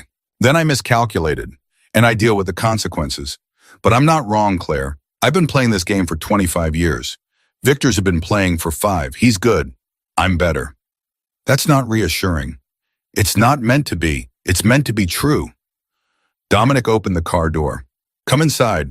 Your own mother's waiting, and you need to prepare for tonight. Margaret was in the kitchen cooking. Actually cooking. She looked stronger, healthier, more like herself than Claire had seen in a year. Mom, you should be resting. I'm tired of resting. I'm tired of being sick. I'm making lunch. Margaret pointed a wooden spoon at Dominic. And you're going to eat it and tell me it's delicious even if it's terrible. It won't be terrible, Dominic said with something that almost looked like fondness. You're making carbonara. I can smell it. That's not easy to make well. My daughter said you made it the other night. I'm competing. Margaret turned to Claire. How did it go? Victor wants me to destroy Janet Reeves's life. And Dominic already got to her first. She's working with us. Margaret's expression didn't change. She just nodded, kept stirring. Good, that's good. So you're not actually hurting anyone? Not yet. Not ever. Dominic's voice was firm. That's not how this works. Every person Victor thinks he's recruiting is actually someone I've already freed. Every crime Claire commits is staged, controlled, documented. No one gets hurt except Victor. And when Victor figures it out, Margaret asked quietly, when he realizes he's been played. What happens to my daughter then? He won't figure it out, not until it's too late. But if he does, Dominic met Margaret's eyes. Then I kill him myself, personally, before he can touch her. The casual certainty in his voice should have been terrifying. Instead, Claire felt something release in her chest, safety, dangerous, foolish safety. They ate lunch together. Margaret's carbonara was excellent. Dominic said so, meant it. Claire watched them talk. Her dying mother and the crime boss who'd saved her. Two people who shouldn't fit together, but somehow did. At 6 p.m., Claire tried to sleep, failed. At 9 p.m., she gave up, started getting ready for her shift, the night shift, the one where she'd betray Janet Reeves, except she wouldn't because Janet was already on their side. The layers of deception made her head hurt. Claire, Dominic appeared in her doorway. Can we talk? Sure. He came in, closed the door, looked uncomfortable. Dominic Hale, who commanded rooms and controlled cities, looked uncomfortable. What Victor said this morning about me using you, about you not being important. He stopped, started again. That's not true. Isn't it, Ed? No. Dominic moved closer. You were supposed to be a means to an end, information, access, a way to destroy Victor's operation, but you're not. He stopped. You're different at, Claire's heart hammered. Different how? You're brave when you should be terrified, kind when you should be bitter, honest when lying would be easier. You make me remember why I started this in the first place, why I built what I built. It wasn't for power. It was to make sure no one else's mother died alone. No one else's family got destroyed by men like Victor. Dominic's voice was quiet, intense. You remind me of who I was before I became this, before I became someone people fear. I fear you sometimes. You should. I'm dangerous. I've done terrible things. I'll do more before this is over. He held her gaze. But I won't hurt you, Claire. Won't betray you. Won't let Victor touch you. That's not strategy. That's not business. That's personal. Claire's breath caught. Why are you telling me this? Because tonight you're going to walk into that cafe and lie to someone you care about. You're going to manipulate her emotions, play on her trust. And even though it's staged, even though Janet knows the plan, it's still going to hurt. It's still going to feel like betrayal.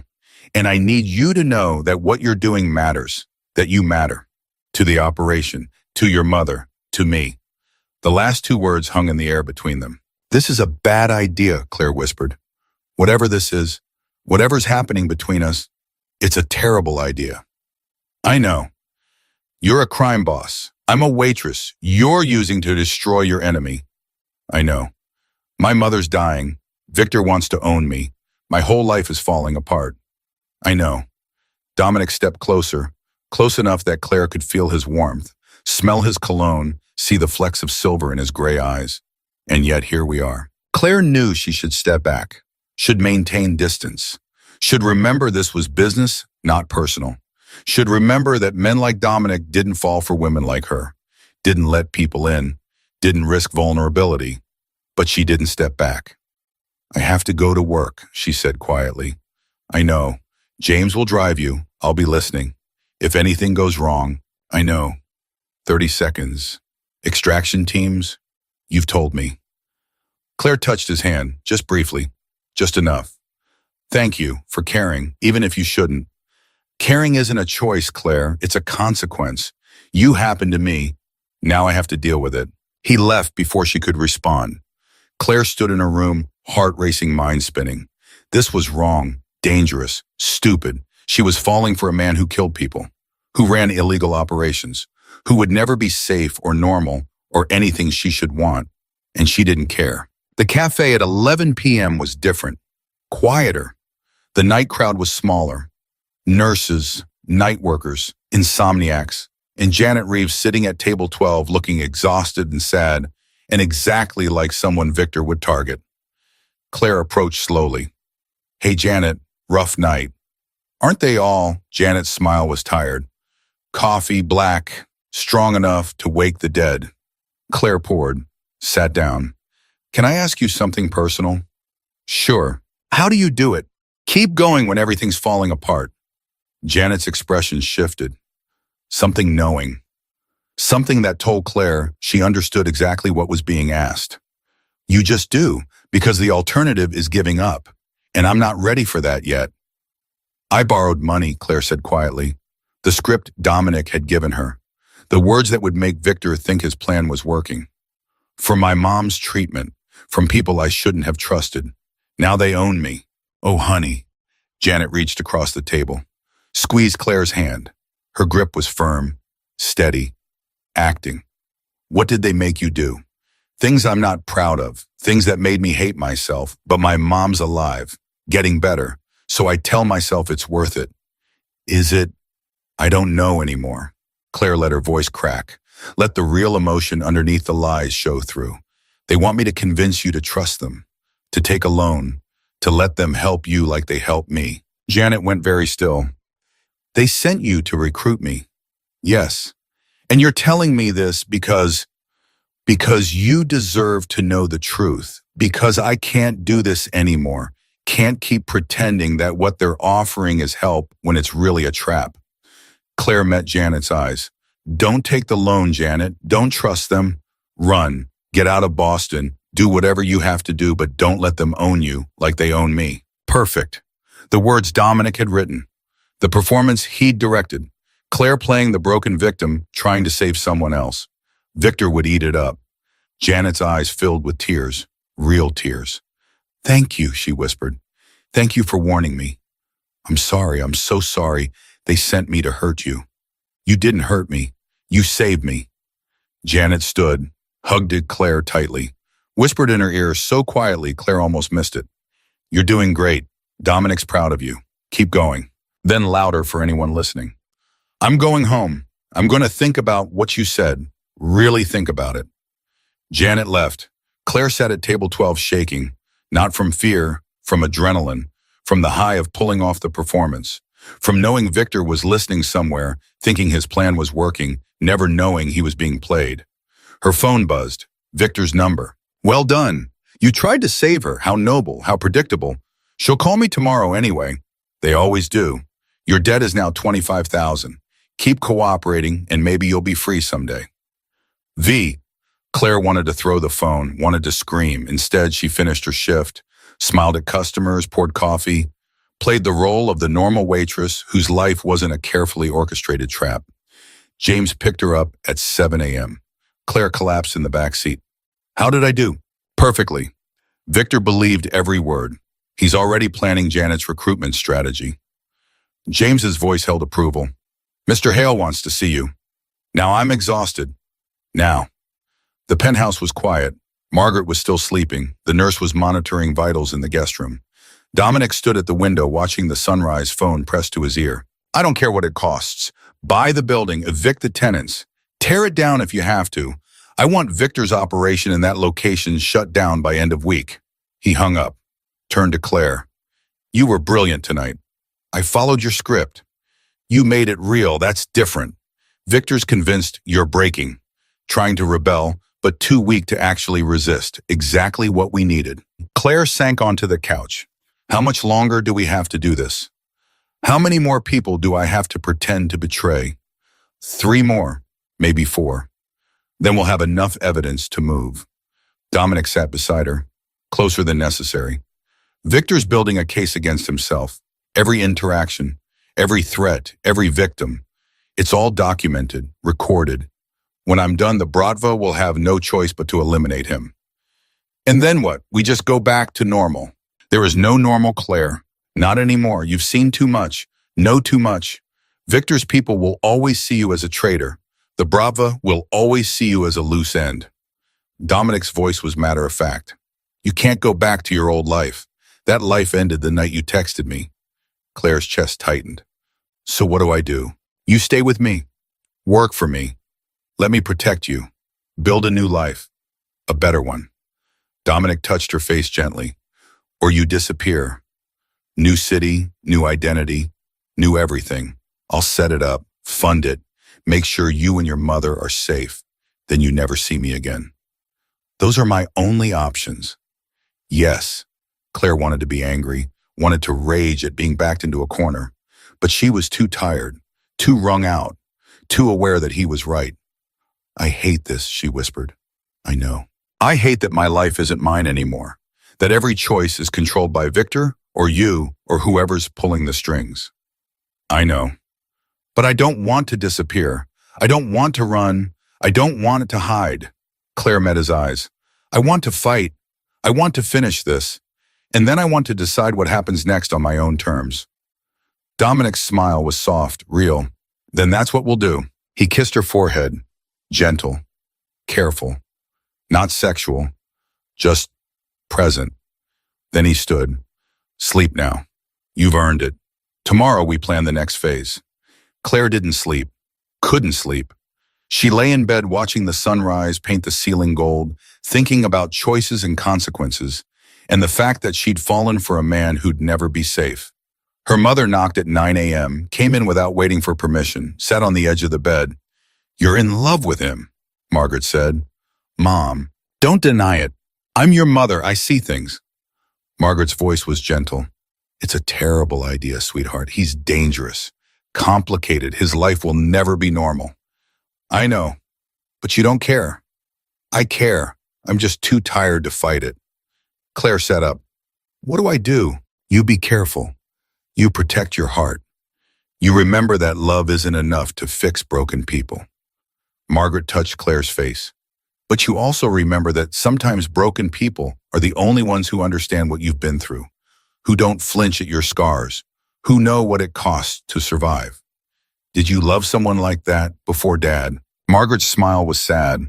I loved someone who was both dangerous and kind, who made terrible choices for good reasons, who died protecting people he barely knew. Your father was complicated, Claire, more than you ever knew, and I loved him anyway. Do you regret it? Every single day, and not at all. Margaret stood. Come on, Dominic made breakfast, real breakfast. Apparently he's trying to impress me. Is it working? Terribly well.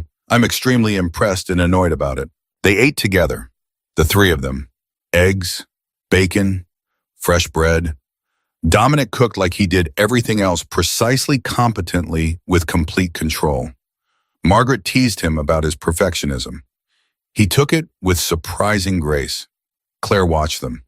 Her dying mother and the crime boss who'd saved her, building something that looked almost like family. Her phone buzzed. Victor's number. Janet Reeves called me this morning. Just like I predicted. She's taking the loan, meeting me tomorrow to sign papers. You tried to save her, you failed. But I appreciate the effort. It shows you still have a conscience. That's useful. People with consciences are easier to manipulate. Next assignment coming soon. V. Claire showed Dominic the message. He read it, smiled coldly. He's so confident, so sure he's winning. Dominic deleted the message. Tomorrow when Janet signs those papers, every word will be recorded, every threat documented. Victor's building our case for us. What if something goes wrong? It won't. But if it does, Dominic met her eyes. Then I burn Victor's entire operation to the ground and deal with the consequences after. No one hurts the people I protect. No one. The certainty in his voice should have been frightening. Instead, Claire felt safe.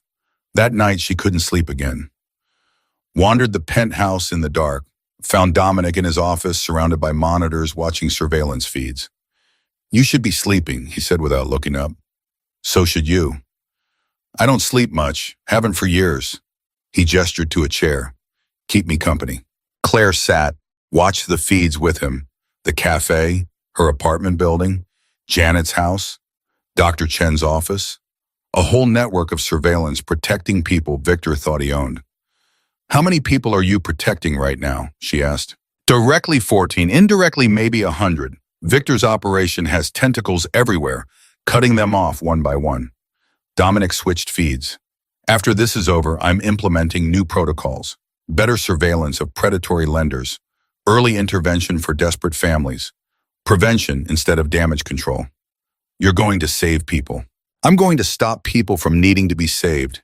There's a difference. He finally looked at her. You changed my approach, Claire. Made me realize that power without purpose is just violence. I have resources, influence, reach. I should be using it for more than just maintaining territory. That's very philosophical for 2 a.m. 2 a.m. is when philosophy happens, when you're too tired to lie to yourself.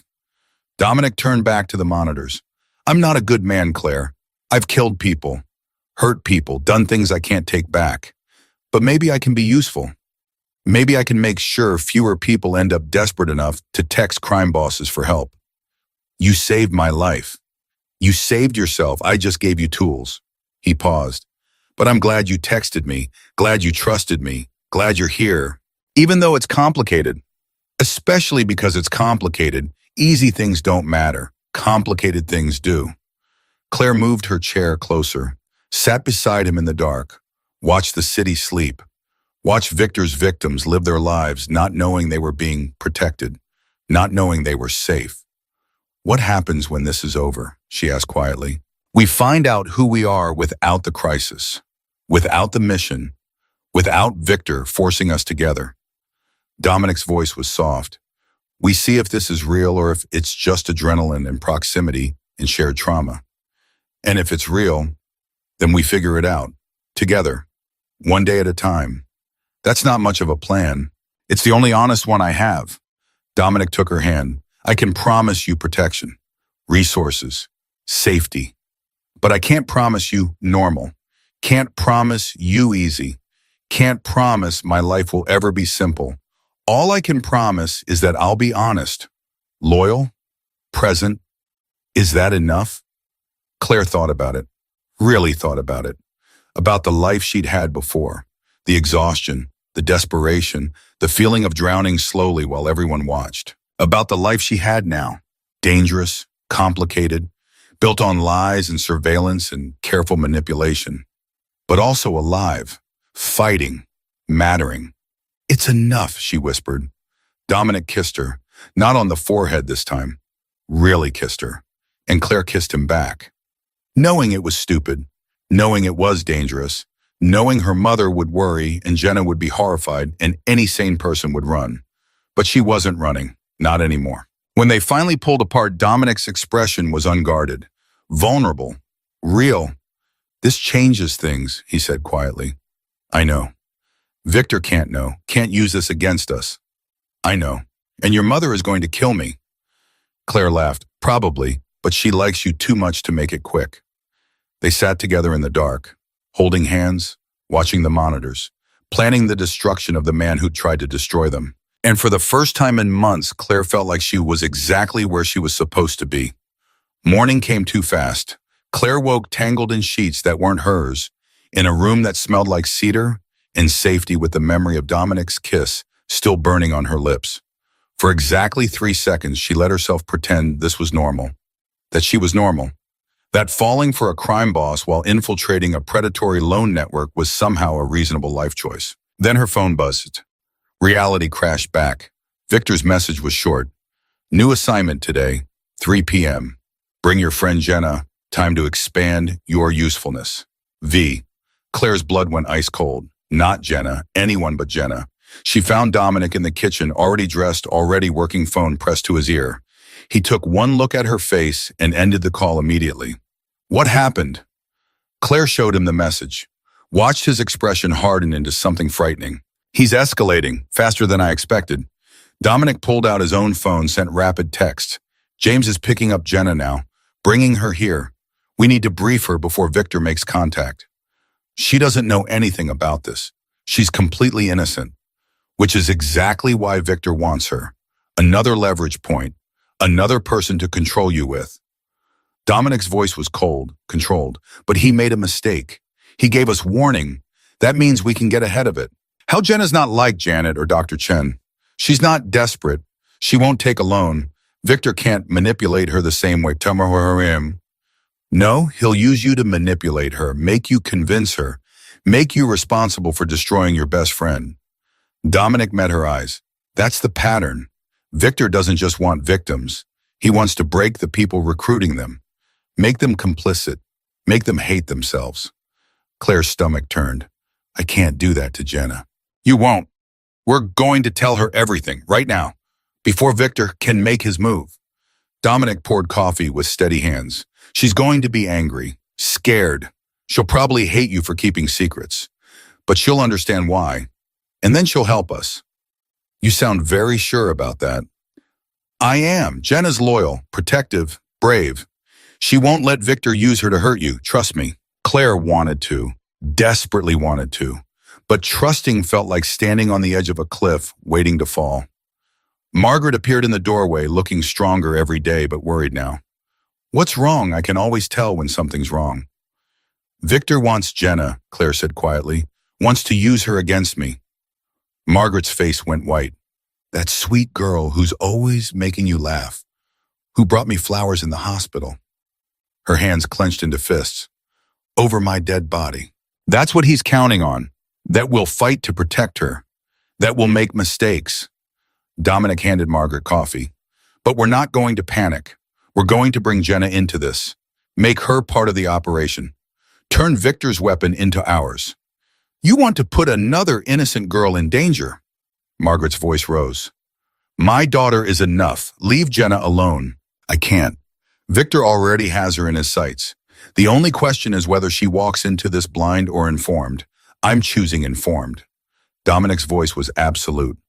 James is bringing her here now. We have maybe an hour before Victor contacts her directly. We use that hour to prepare her, to give her the tools to survive this. The intercom buzzed.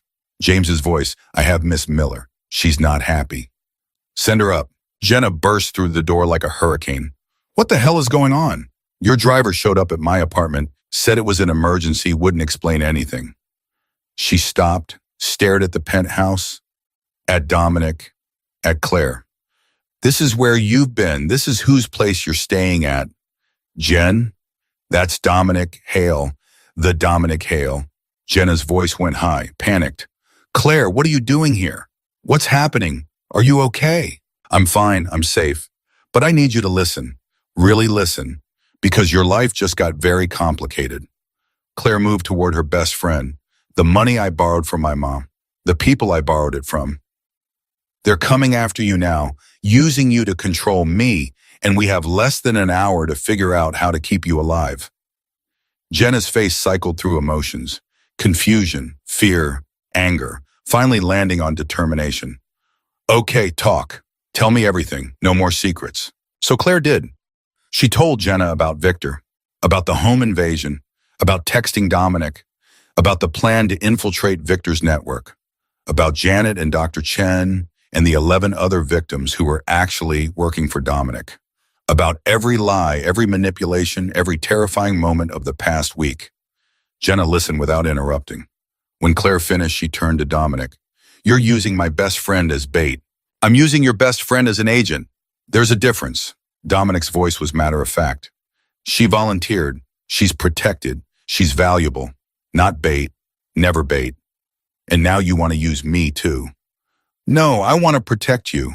Victor wants to use you. I'm just trying to stay ahead of him. Dominic pulled out a chair. Sit. We don't have much time. Jenna sat, looked at Claire. You should have told me from the beginning. We're supposed to be best friends. I know. I'm sorry. I was trying to protect you. By lying, by keeping secrets, by letting me worry about you for a week straight.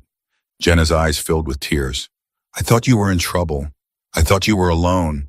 I would have helped Claire. I always help. I know. I'm sorry. Claire grabbed her hand. I'm telling you now. I'm asking for help now. Please, Jen. I need you. Jenna squeezed back. What do you need me to do? Dominic pulled out his phone, showed her Victor's message. He's going to contact you today, probably in the next hour. He'll offer you something. Money, a loan, an opportunity, something that sounds too good to be true. And I say no. No, you say yes. You act interested. You let him think you're vulnerable, desperate, perfect target. Dominic's voice was cold, precise. Then you report everything to me, every conversation, every offer, every threat. You become our inside source. You want me to work for a loan shark while pretending to work for him while actually working for you. Jenna laughed without humor. That's insane. It's necessary. Victor's operation is too big to take down from the outside.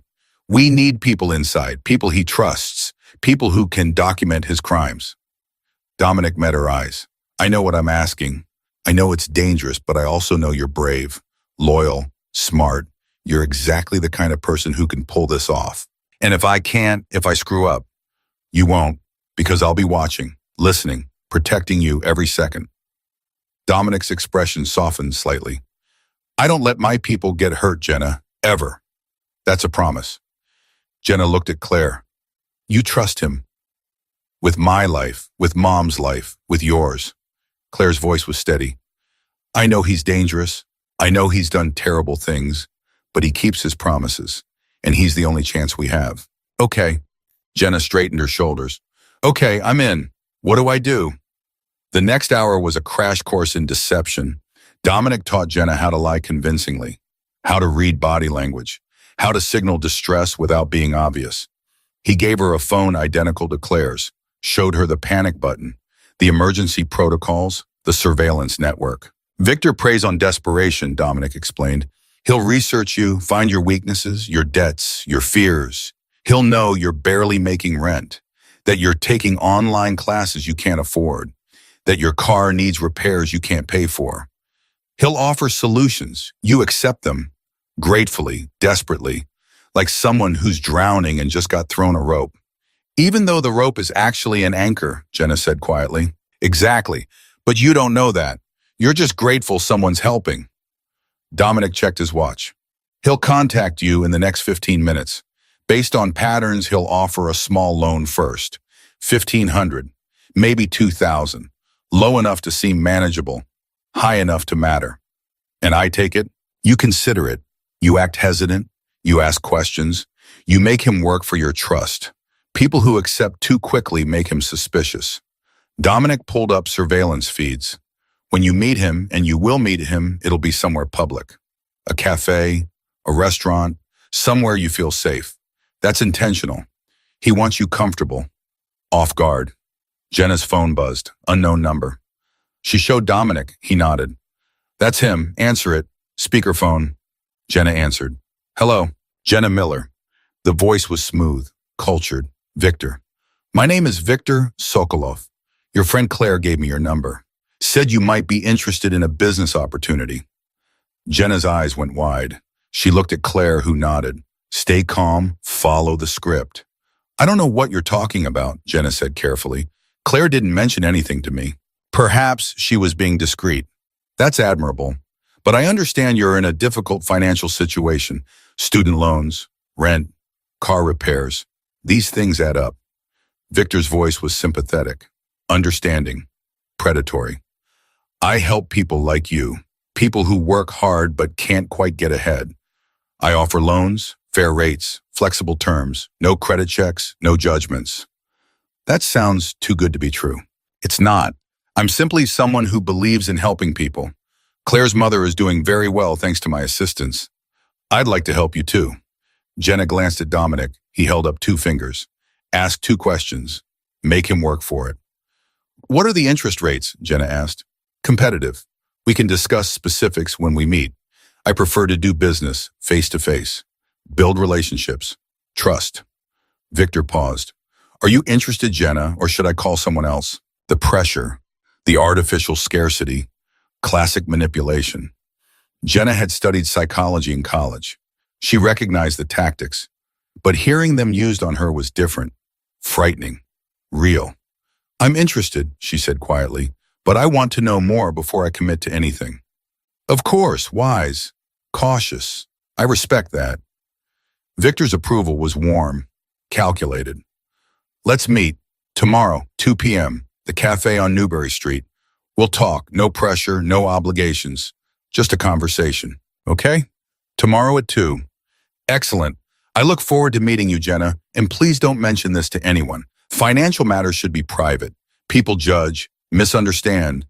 Better to keep this between us. The isolation tactic, the secrecy. Dominic's jaw tightened, but he gestured for Jenna to agree. I won't tell anyone, Jenna said. Good girl. See you tomorrow. The call ended. Jenna dropped the phone like it was burning her. Oh my God, he sounded so nice, so normal, like he actually wanted to help me. That's how he operates. Charm first, trap later. By the time you realize you're caught, it's too late to escape. Dominic picked up the phone, pulled data from the call. He used a burner, untraceable, but the voice analysis confirms it's Victor, and he's already researching you, probably has been for days. How does he know about my finances? My car? That's private information. Nothing's private if you know where to look. Credit reports, social media, public records. Victor's very good at building profiles. Dominic's expression was grim, which means he knows about your mother too. Your sister in California. Your ex-boyfriend who still calls you drunk at 2 a.m. He knows everything. Jenna went pale. This is really happening. I'm really doing this. You don't have to. Say the word and I'll disappear you. New city, new identity. Victor never finds you. Dominic's voice was serious. But if you run, he'll know, Claire warned you. He'll know we're working together. And he'll escalate. Your choice, Jenna. No judgment either way. Jenna looked at Claire, at Margaret who'd been listening quietly from the kitchen, at the penthouse that represented safety and danger in equal measure. I'm not running. I'm not letting Victor use me to hurt my best friend. I'm doing this. Jenna's voice was steady. Tell me what happens at the meeting tomorrow. They spent the next 3 hours preparing, role-playing conversations, practicing responses, building Jenna's cover story. She'd say she needed money for car repairs and tuition. She'd act grateful but cautious. She'd let Victor think he was winning her trust. By noon, Jenna was ready, scared but ready. I should get home. I have a shift at 4. Jenna hugged Claire tightly. Don't keep any more secrets from me. I mean it. We're in this together now. Together, Claire promised. After Jenna left, Claire found Dominic in his office surrounded by monitors looking exhausted. You okay? She asked. Victor's moving faster than I anticipated, recruiting more aggressively, getting bolder. That makes him dangerous, unpredictable. Dominic rubbed his eyes, but it also means he's feeling pressure. The Brafa's demanding results. He needs to expand his operation quickly. That's why he's targeting Jenna, why he's escalating. Is that good or bad for us? Both. Good because desperate people make mistakes. Bad because desperate people are dangerous. Dominic pulled up a file. I've been tracking Victor's communications. He's planning something big, some kind of expansion, multiple new victims, a major play. I don't know what yet, but it's coming soon. Claire's stomach tightened. How soon, Cheryl? Days, maybe a week. Dominic closed the file. We need to move faster, get more evidence, build the case completely before he makes his move. What if we don't have enough time? Then I take Victor out the old-fashioned way, permanently, before he can hurt anyone else. Dominic's voice was cold, final. I prefer the legal approach, letting the Bratva eliminate him. Clean, no blowback. But if it comes down to protecting you and Jenna and the others versus waiting for the perfect moment, I choose protection. Every time. Claire moved closer. You'd kill him yourself. Without hesitation. Without regret. Victor's been a problem for too long. He's outlived his usefulness. Dominic met her eyes. Does that frighten you, knowing I'm capable of that? Yes, but not in the way you think. Claire touched his face. It frightens me because I understand it. Because part of me wants you to do it.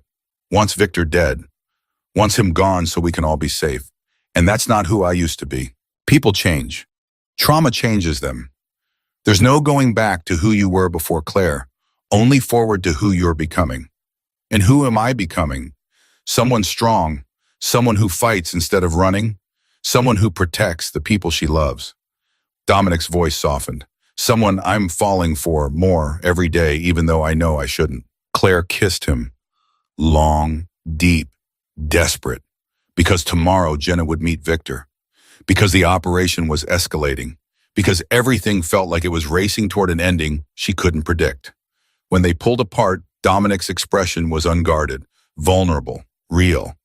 This is going to get worse before it gets better, he said quietly. I know.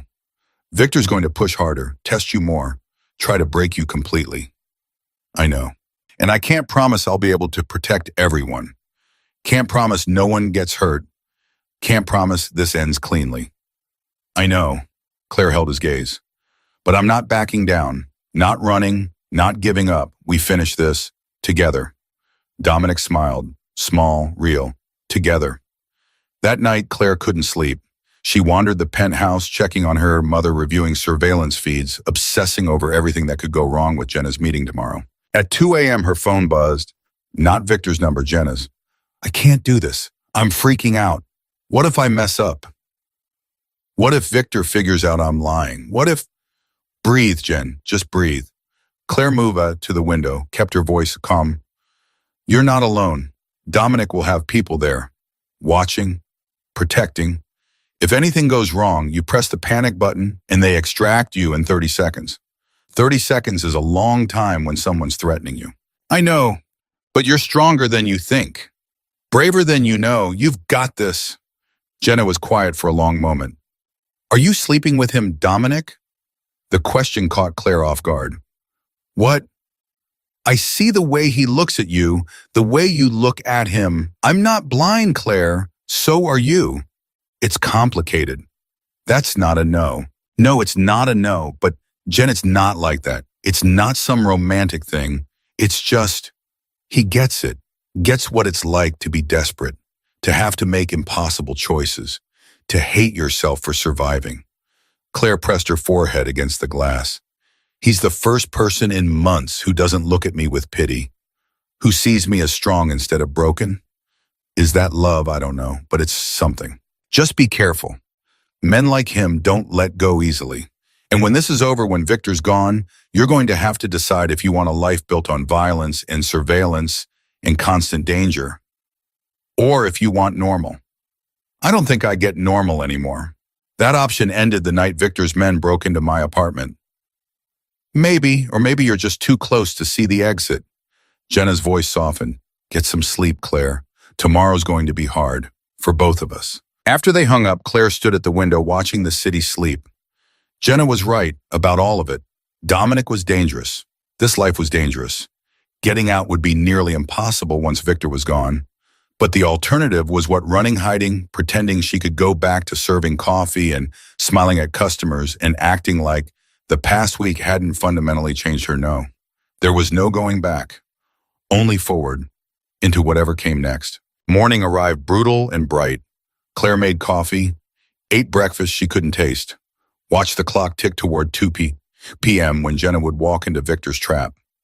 Dominic was in his office coordinating surveillance teams. We have 6 people in the cafe, 3 outside, 2 in vehicles ready to extract. Jenna will never be out of visual range. That's not the same as safe. No, it's not, but it's the best I can do. Dominic pulled up the cafe's camera feeds. Victor will be there at 1:45, early, to assess the location. Make sure Jenna comes alone. He'll watch her arrive, judge her body language, look for signs of deception. And if he sees them, he'll abort, walk away, ghost her. Then he'll know we're on to him, and he'll escalate in ways we can't predict. Dominic's voice was tense. Jenna needs to be perfect. Scared, but not too scared. Desperate, but not too desperate. Exactly the right amount of vulnerable. That's asking a lot. I know, but she's smart, capable. She'll pull it off. Dominic looked at Claire. You should stay here, with your mother. Let me handle this. No, I need to be there, need to see it happen. Claire, I'm not arguing about this.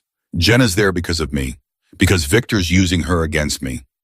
I'm not sitting in this penthouse safe while she risks her life. Claire's voice was firm. I'll stay hidden, won't interfere, but I'm going. Dominic studied her face, finally nodded. Okay, but you stay in the surveillance van with James. You don't leave, you don't make contact, you just watch. Agreed. Agreed. They left at 1 p.m.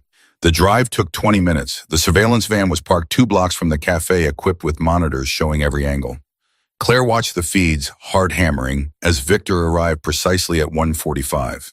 He looked normal, unremarkable. Just another middle-aged man in business casual, reading a newspaper, sipping coffee. Nothing about him screamed predator. That was the most frightening part. At 1:58, Jenna arrived. Claire could see her friend's hands shaking as she entered the cafe. Could see her scan the room. Find Victor. Hesitate. She's scared, Claire whispered. Good. That's what Victor expects. She's doing great. Dominic's voice came through the earpiece.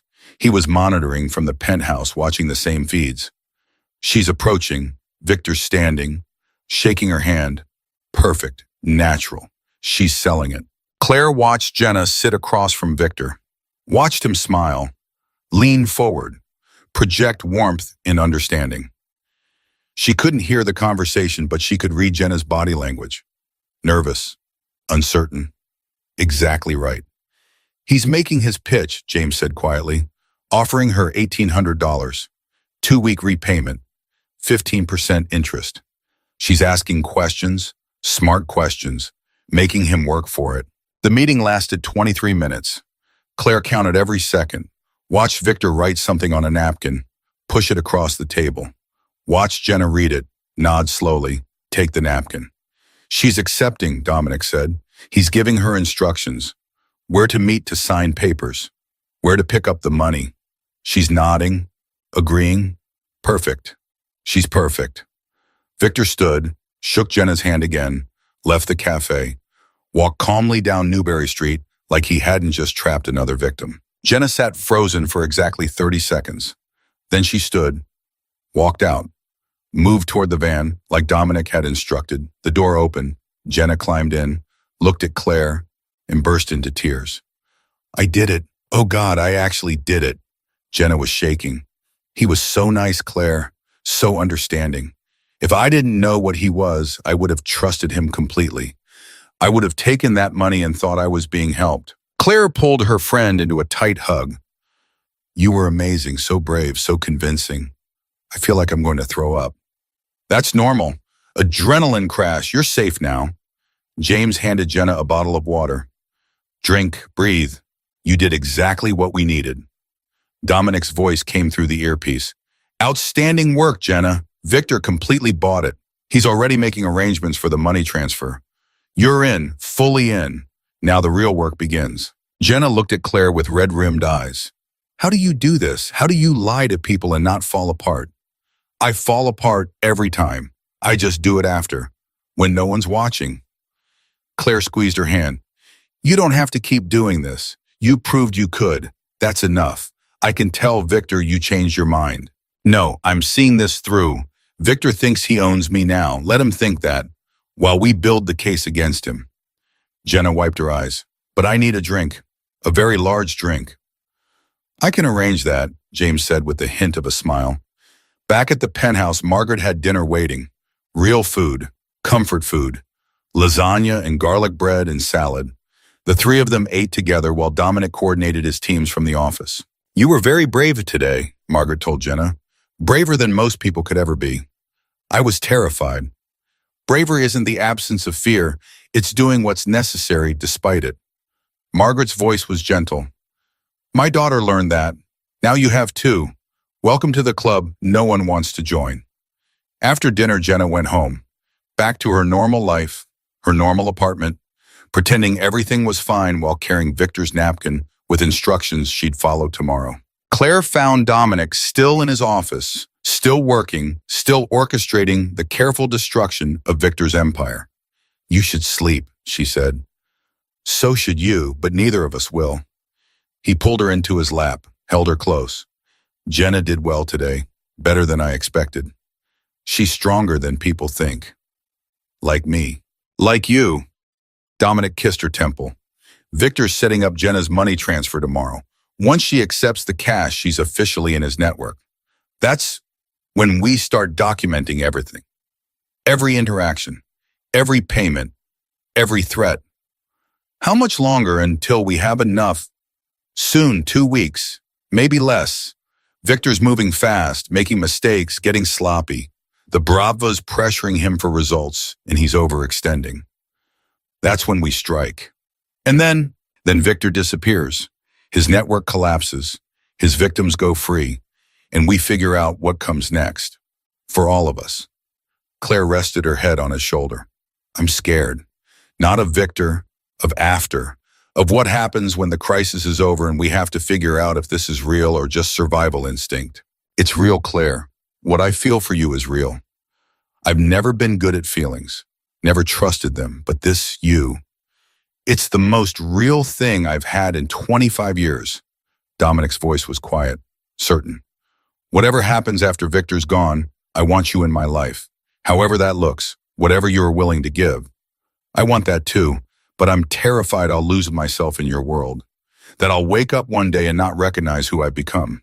Then we make sure that doesn't happen. We build boundaries, rules, lines we don't cross. We make sure you stay you, because that's who I'm falling for. Not some version of you I'm creating. The real you. The waitress who smiled at me like I was human. The daughter who'd do anything to save her mother. The friend who risked everything to protect Jenna. That's who I want. Claire kissed him, slow, deep, full of everything she couldn't put into words. They spent the night together. Not just physically, emotionally, building something fragile and dangerous and real in the space between crisis and whatever came after.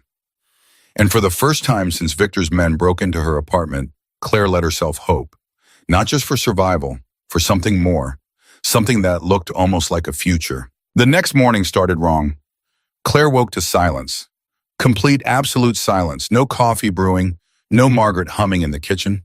No Dominic's voice on the phone coordinating operations. Just silence. She found the note on her nightstand. Dominic's handwriting precise and controlled. Had to handle something urgent. Back by noon. Stay inside. Don't answer the door for anyone. Trust me. Claire's stomach dropped. Dominic never left without telling her. Never disappeared without explanation. Something was wrong. She found Margaret in the living room, pale and shaking the nurse beside her, looking grim. Mom, what happened? Jenna called an hour ago. She's in the hospital. Margaret's voice cracked. Someone attacked her last night, beat her badly. She's asking for you. Claire's world tilted. What? No, that's not possible. Victor doesn't know she's working with us. He can't know. Maybe he doesn't. Maybe it's a message. The nurse's voice was steady, professional. Mr. Hale left immediately when he got the call. He said to keep you here, keep you safe. Safe? My best friend is in the hospital and I'm supposed to hide. Claire grabbed her phone, called Dominic. It went straight to voicemail. Damn it. She called Jenna's number. A man answered, unfamiliar voice. Miss Bennett, how good of you to call. Not Jenna, someone else, someone who had Jenna's phone. Who is this? Where's Jenna? Claire's hands shook. Your friend is indisposed, resting. She had a little accident last night, very unfortunate. The voice was smooth, amused. Not Victor, someone else. But she'll be fine, as long as you follow instructions. What instructions? Come to the hospital, alone. Room 347. You have 1 hour. If you bring Dominic Hale or anyone who works for him, your friend dies. If you're late, she dies. If you call the police, she dies. Very simple rules, Miss Bennett. Think you can follow them. The line went dead. Claire stood frozen. This was a trap.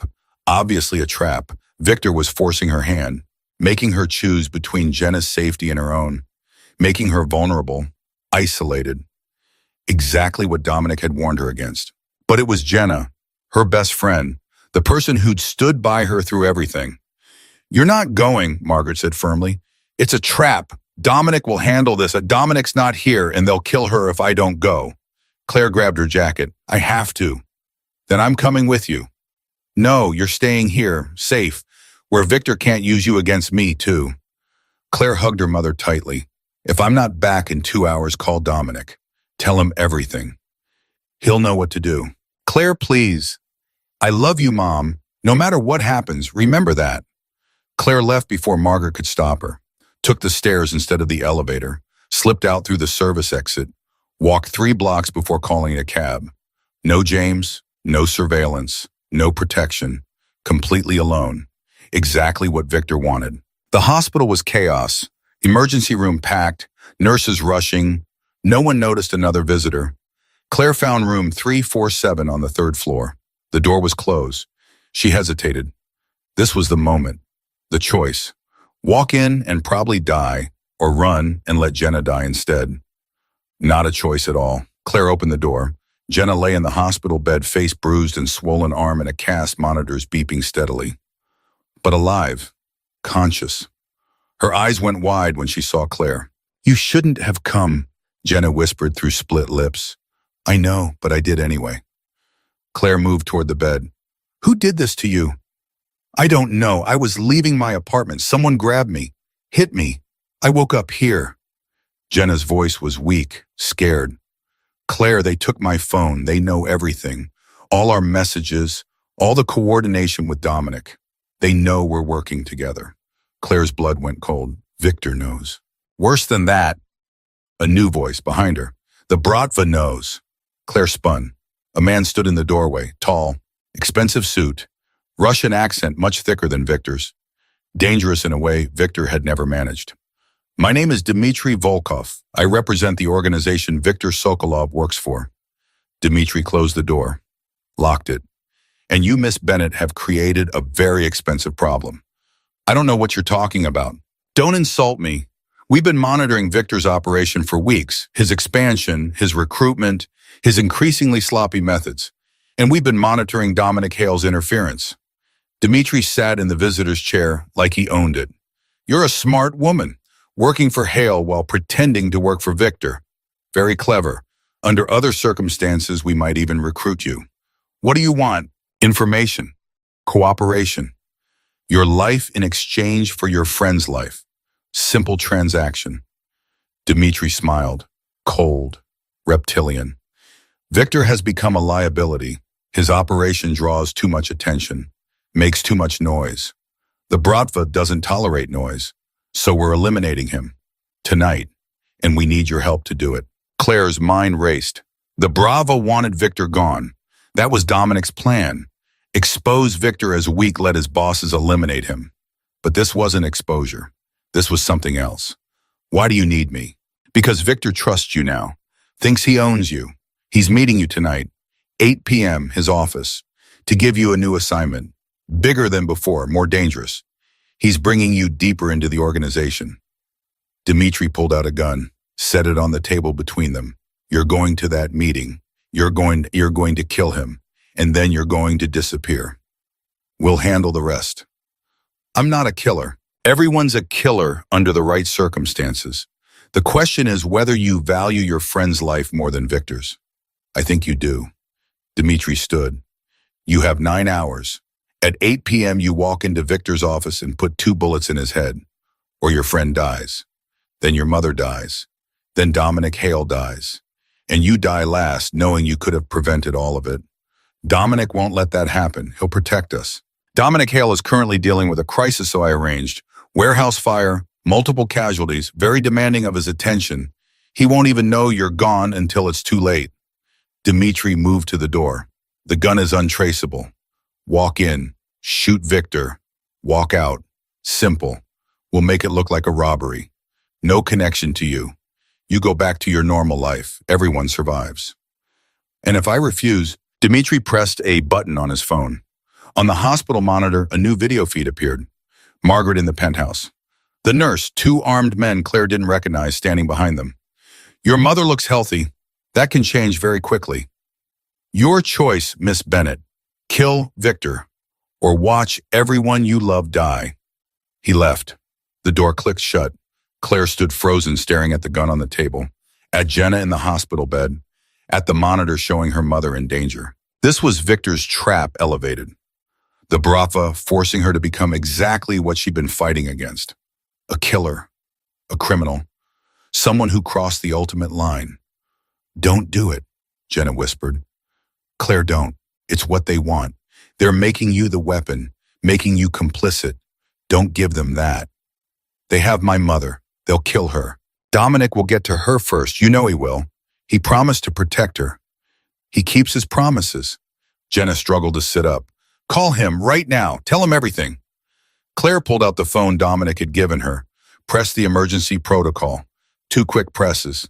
Extraction. Help. Danger. Nothing happened. The signal didn't send. The phone was dead, jammed somehow. They're blocking it, Claire said quietly. They thought of everything. Then we run, both of us, right now, before 8 p.m. They'll kill my mother the moment we leave this room. You know they will.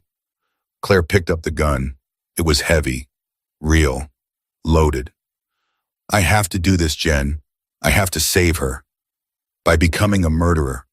By letting them turn you into the thing you've been fighting. Jenna's eyes filled with tears. Claire, please. There has to be another way. There wasn't. Claire could see the calculation clearly. Kill Victor and save her mother. Refuse and watch everyone die. Not a choice, a forced move. Checkmate. I'm sorry, Claire whispered. I'm so sorry. She left the hospital room, walked through the corridors like a ghost, found a bathroom, locked herself in a stall, and called the one person who might be able to help from a regular phone she borrowed from a nurse. Dominic answered on the first ring. Claire, where are you? Why aren't you at the penthouse? The Brava has my mother. They want me to kill Victor tonight or everyone dies. They blocked my emergency phone, arranged the warehouse fire to distract you. Dmitry Volkov is running the operation. The words tumbled out fast, desperate. I don't know what to do. I don't know how to save everyone. Dominic was quiet for exactly 3 seconds. Then his voice came back cold and controlled. Where are you right now? Hospital, room 347, Jenna's here. She's hurt but alive. Stay there, don't move. Don't leave that room. I'm 15 minutes away. A pause. And Claire, don't touch that gun. Whatever they told you, whatever they threatened, don't pick up that weapon. Trust me. Please. They have my mother. No, they don't. Your mother's fine. The video is pre-recorded, deep fake, very good quality, but fake. Margaret's in the panic room with James right now, armed, protected, completely safe. Dominic's voice was absolute. The Brava's playing you, making you think you're out of options. You're not. I'm coming. Hold on. The line went dead. Claire stood in the bathroom shaking. The video was fake. Her mother was safe. But Jenna was really hurt. The gun was really loaded. The threat was really real. She went back to room 347, found it empty, the bed made, the monitors off. Jenna gone. No. A note on the pillow. Dimitri's handwriting. Your friend is insurance. You have the gun. You know the address. 8 p.m. Don't be late. We're watching. Claire grabbed the gun, shoved it in her jacket, ran for the stairs, burst out of the hospital into the cold afternoon air. A hand grabbed her arm. She spun, ready to fight. Dominic. He pulled her into an embrace so tight she couldn't breathe. You're safe. You're okay. I've got you. They took Jenna. She was right there, and they took her. I know. I'm tracking her phone. They're moving her to Victor's office, using her as bait to make sure you show up. Dominic pulled back, checked her over. Are you hurt? Did they touch you? No, but they gave me a gun, Told me to kill Victor or everyone dies. Claire's voice cracked. I don't know what's real anymore. What's a lie? What's a trap? Everything's a trap, but we knew this was coming. The Bratva making their move, forcing the confrontation. Dominic led her to the Mercedes where James was waiting. We just didn't expect them to be this aggressive, this personal. That's my fault. I underestimated them. So what do? We go to Victor's office at 8 p.m., exactly like they want, but we don't go alone, and we don't go unarmed, and we definitely don't let you become a killer. Dominic's smile was sharp, dangerous. The Bratva thinks they're forcing our hand. They're wrong. They just gave us the perfect opportunity to end this, all of it, tonight. The next 6 hours were preparation. Dominic coordinated teams, planned entry points, identified escape routes, built contingencies for every possible outcome. Claire watched him work, seeing him not as the man who cooked her dinner or held her at night, but as the crime boss who'd built an empire on strategy and violence. You're going in wired, Dominic explained. Full audio and video. Everything that happens in that room gets recorded. Every word, every action. The Bratva wants you to kill Victor Fine, but they're going to do it on camera, with witnesses, making themselves complicit. They'll search me for wires. Not these wires, medical grade, invisible, built into your clothing. They'd have to strip you naked to find them, and they won't. Not with Victor there. He's old-fashioned, traditional. Women are assets, not threats. Dominic's voice was cold. We're using his sexism against him. And Jenna. Extraction team in place. The moment you're inside, they move on her location. 30 seconds. She'll be out before Victor even knows you've arrived. You promise. I promise. Jenna gets out alive. So do you. So does everyone except the people who deserve to die. Dominic cupped her face. Trust me, Claire. One more time. Trust me to end this. She did. God help her, she did. At 7:45 p.m., Claire stood outside Victor's office building. The gun was heavy in her jacket, the wire invisible against her skin, her heart hammering so hard she thought it might burst through her chest. I'm here, she said quietly, knowing Dominic could hear her. His voice came through the tiny earpiece. I know, I see you. Teams are in position. Jenna's extraction starts in 60 seconds. You walk in at exactly 8 p.m. Not before, not after. Precision matters. Claire counted down. At 8 o'clock, she walked through the door. Victor's office was exactly what she expected. Expensive, cold, designed to intimidate. He sat behind a massive desk looking pleased with himself.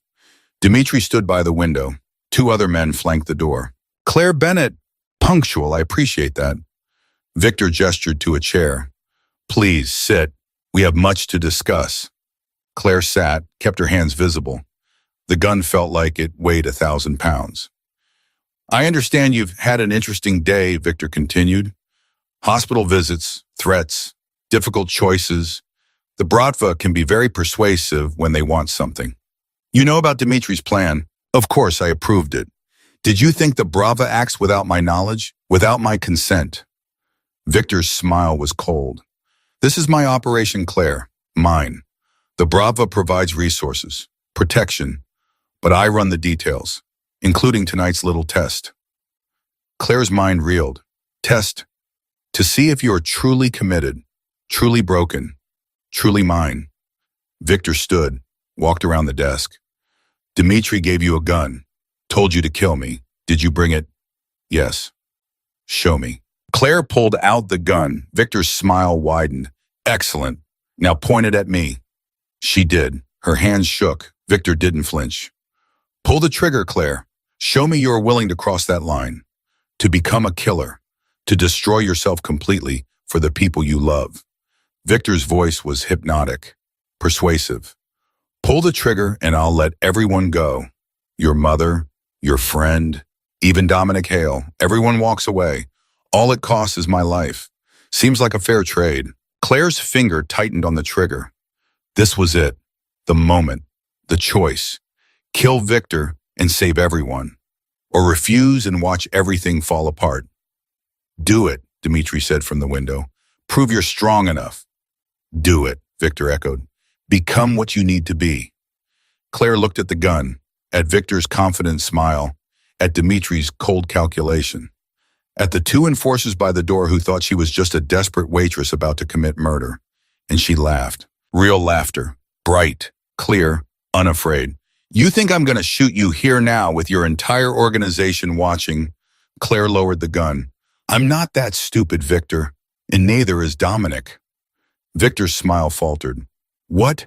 This whole thing is theater. The threats, the gun, the forced choice. You're not testing me. You're framing me. Creating evidence that I killed you so the Brava can eliminate me as a witness. Pin everything on me. Clean up their operation. Claire set the gun on the desk. Except I'm not pulling the trigger. You are. Clever girl, Dimitri said. But wrong, we don't need you to pull the trigger. We just need you in the room when it happens. He pulled out his own gun, pointed it at Victor. Victor's eyes went wide. Dimitri, what are you? You've become a liability? Too sloppy, too visible. The Brava's eliminating you tonight. The girl was just insurance. Bait to get you comfortable. Distracted. Dimitri's voice was flat, professional. Nothing personal, just business. You can't do this. I built this operation. I made you rich. And now you're making us vulnerable. Time for new management. Dimitri pulled the trigger. The shot was deafening. Victor collapsed, blood spreading across the expensive carpet. Claire screamed, real fear, real shock, even though Dominic had warned her this might happen. Dimitri turned the gun on her. You've seen too much. Sorry, wrong place, wrong time. The door exploded inward. Armed men poured through. Dominic's team, moving with precision, speed, overwhelming force. Dimitri went down hard. The enforcers didn't even get their weapons drawn. Dominic grabbed Claire, pulled her away from Victor's body, checked her over frantically. Are you hit? Did they touch you? I'm fine, I'm okay. It happened exactly like you said it would. Claire was shaking, not from fear, from adrenaline, from watching a man die 3 feet away from her. Is he dead? Is Victor really dead? Yes, and it's all on camera. Dimitri killing Victor. The Brava eliminating their own asset. All the evidence we need. Dominic held her close. It's over, Claire. It's finally over. Police sirens wailed outside. Dominic's team melted away like ghosts. Claire found herself sitting in an ambulance shock blanket around her shoulders, giving a statement to detectives who looked overwhelmed. So you're saying you were forced to come here, threatened by these men? The detective's voice was skeptical. Yes, they kidnapped my friend, threatened my family, made me watch while they murdered Viktor Sokolov. I'm a victim, not a criminal. Claire's voice was steady, rehearsed, exactly what Dominic had told her to say. I want to press charges against everyone involved. The evidence backed her up. The security footage showed Dimitri shooting Victor, showed Claire trying to run, showed her as a victim. The wire recording captured every threat, every admission, every crime. By midnight, the Bratva's operation was collapsing. Arrests across the city, assets frozen, networks exposed. Victor's victims were being contacted, offered real help, real protection, real freedom. Claire found Jenna in another ambulance. Her friend was bruised but safe. The extraction had worked perfectly. Is it really over? Jenna asked. It's really over. And Victor's dead. Very dead. The Brava killed him, trying to kill me, got everything on camera. They're finished. Jenna started crying. Relief, exhaustion, trauma. Claire held her while she shook. Dominic appeared beside them. The police want to talk to both of you. Tell them everything. Don't hold back. The more they know about Victor's operation, the more people we can help. What about you? Claire asked. Won't this investigation expose your involvement? I'm a concerned citizen who helped victims of loan shark operations. I provided resources, protection, legal assistance. Nothing illegal about that. Dominic's smile was small. My lawyers are already drafting statements. By tomorrow, I'll be the hero who saved you, not the crime boss who orchestrated everything. Is that true? Does it matter Victor's dead? The Brava's dismantled. The victims are free. That's what we wanted. That's what we got. Dominic touched her face gently. Go home, Claire, to your mother, to your real life. Rest, heal, process. We'll talk when you're ready. Where will you be?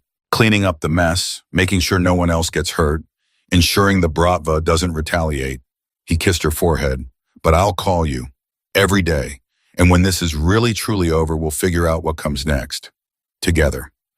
Claire went back to the penthouse, found Margaret waiting. They held each other and cried. Relief, joy, survival. The next week was a blur.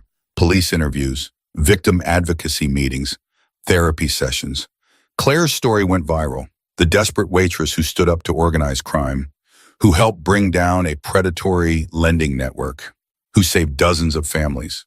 She was offered book deals, movie rights, speaking engagements. She turned them all down. Some stories weren't meant to be sold. Dr. Chen called, Janet Reeves called, 11 other victims called, all of them thanking her, all of them healing, all of them free. Jenna recovered, went back to work, started trauma therapy, began processing everything that had happened. They met for coffee once a week, slowly rebuilding the friendship that had been tested beyond breaking. And Dominic called every single day, just like he'd promised. How are you, he'd ask. Getting there, slowly. You. Same. Missing you. Respecting your space. Waiting for you to be ready. Ready for what? For whatever comes next. No pressure, no expectations. Just whenever you're ready. 3 weeks after Victor's death, Claire went back to the cafe. Her manager had held her job. The regular customers welcomed her back. Everything was exactly the same. Except Claire wasn't. She couldn't smile at strangers and pretend their lives were simple. Couldn't pour coffee without wondering who was drowning, who needed help, who was suffering in silence. She lasted 2 shifts before she quit. That night, she went to Dominic's penthouse, knocked on the door. He answered immediately like he'd been waiting. I can't go back to who I was before, she said. Can't pretend I didn't see what I saw, learn what I learned, become who I became. I know. And I can't be with you if it means becoming someone I hate, someone who hurts people, someone who operates in shadows. I know. But I also can't walk away from you, from this, from whatever we built in the middle of all that chaos. Claire stepped inside. So I need to know, who are you really without the crisis, without Victor forcing us together? Who is Dominic Hale when he's not saving desperate waitresses? Dominic was quiet for a long moment. Then he took her hand, led her to the window overlooking the city. I'm someone who runs illegal operations, who makes money from things that hurt people, who's done terrible things I can never take back. His voice was honest, raw. But I'm also someone who's trying to be better, who's using the power I built to protect instead of exploit, who wants to wake up and not hate himself, and who fell in love with a woman brave enough to text a crime boss for help and smart enough to survive what came after. You love me, terrifyingly, completely, in ways that make no logical sense. Dominic turned to face her. So here's what I'm offering. Not a fairy tale, not a normal life, but a real one. I'll phase out the illegal operations, transition to legitimate businesses, use my resources to help people like Victor hurt, build something good from something rotten. It'll take years, maybe decades, and I'll always have enemies, always have a past, always be dangerous. And you want me to be part of that. I want you to choose it, freely, without pressure, without crisis forcing your hand. Dominic's gray eyes held hers. Stay with me, help me build something better, or walk away, start over. Live the normal life you deserve. I'll support either choice. I'll love you regardless. But I need you to choose. Really choose. Claire looked at the city spread below them. Thought about the cafe, the customers, the simple life she'd had before, the normal she could maybe reclaim. Then she thought about Victor's victims, about the people still drowning, about the power Dominic had to help them, about the difference they could make together. I choose this, she said quietly. I choose you. I choose using everything we learned to help people. I choose the complicated, dangerous real thing instead of pretending I can go back to simple. Dominic pulled her close, kissed her like she was oxygen, and he'd been drowning. When they finally pulled apart, he was smiling. Real, unguarded, happy. Your mother is going to kill me, he said. Probably, but she likes you too much to make it quick. They stood together at the window, building a future from the wreckage of the past, choosing each other, choosing the work, choosing to be better than what made them. Margaret moved into the penthouse permanently. Her cancer went into full remission. She started volunteering at victim advocacy centers, using her experience to help other families navigate medical debt, building something good from her suffering. Jenna finished her degree, started working with Dominic's legal team, helping Victor's victims rebuild their lives, turning her trauma into purpose. Claire started a foundation, funded by Dominic, run by her, connecting desperate families with real resources before predators could reach them, preventing the cycle that had nearly destroyed her. And Dominic kept his promise. Slowly, carefully, methodically, he transitioned his operations, phased out the illegal, built up the legitimate, used his power and resources to protect instead of exploit. It took 3 years. 3 hard, complicated, dangerous years. But when it was done, Dominic Hale was no longer a crime boss. He was a philanthropist, a businessman, a man who'd built something good from something rotten. Claire married him on a Tuesday, small ceremony, just Margaret, Jenna, James, Dr. Chen, and Janet Reeves, the people who'd survived alongside them, the family they'd built from crisis. They honeymooned nowhere, stayed in Boston, kept working, kept helping, kept building. Because that was who they were now. Not the desperate waitress and the dangerous crime boss, but 2 people who'd learned that survival wasn't enough, that safety wasn't enough, that love wasn't enough unless you built something meaningful with it. 5 years after Victor's death, Claire stood in the foundation office, took a call from a frightened woman who just borrowed money from the wrong people, who was drowning, desperate, terrified. "I can help you," Claire said gently. "You're not alone, and you're going to survive this, I promise." She meant it. She'd survived. Margaret had survived. Jenna had survived. Dozens of Victor's victims had survived and rebuilt and healed. They'd taken the worst thing that ever happened to them and turned it into the best thing they ever did. And that was enough. More than enough. It was everything. Because Claire Bennett had texted a crime boss for help in her darkest moment, and he'd answered. Not just with rescue, but with the chance to become someone stronger, braver, better. Someone who didn't just survive, someone who helped others survive too. And in the end, that was the only victory that mattered.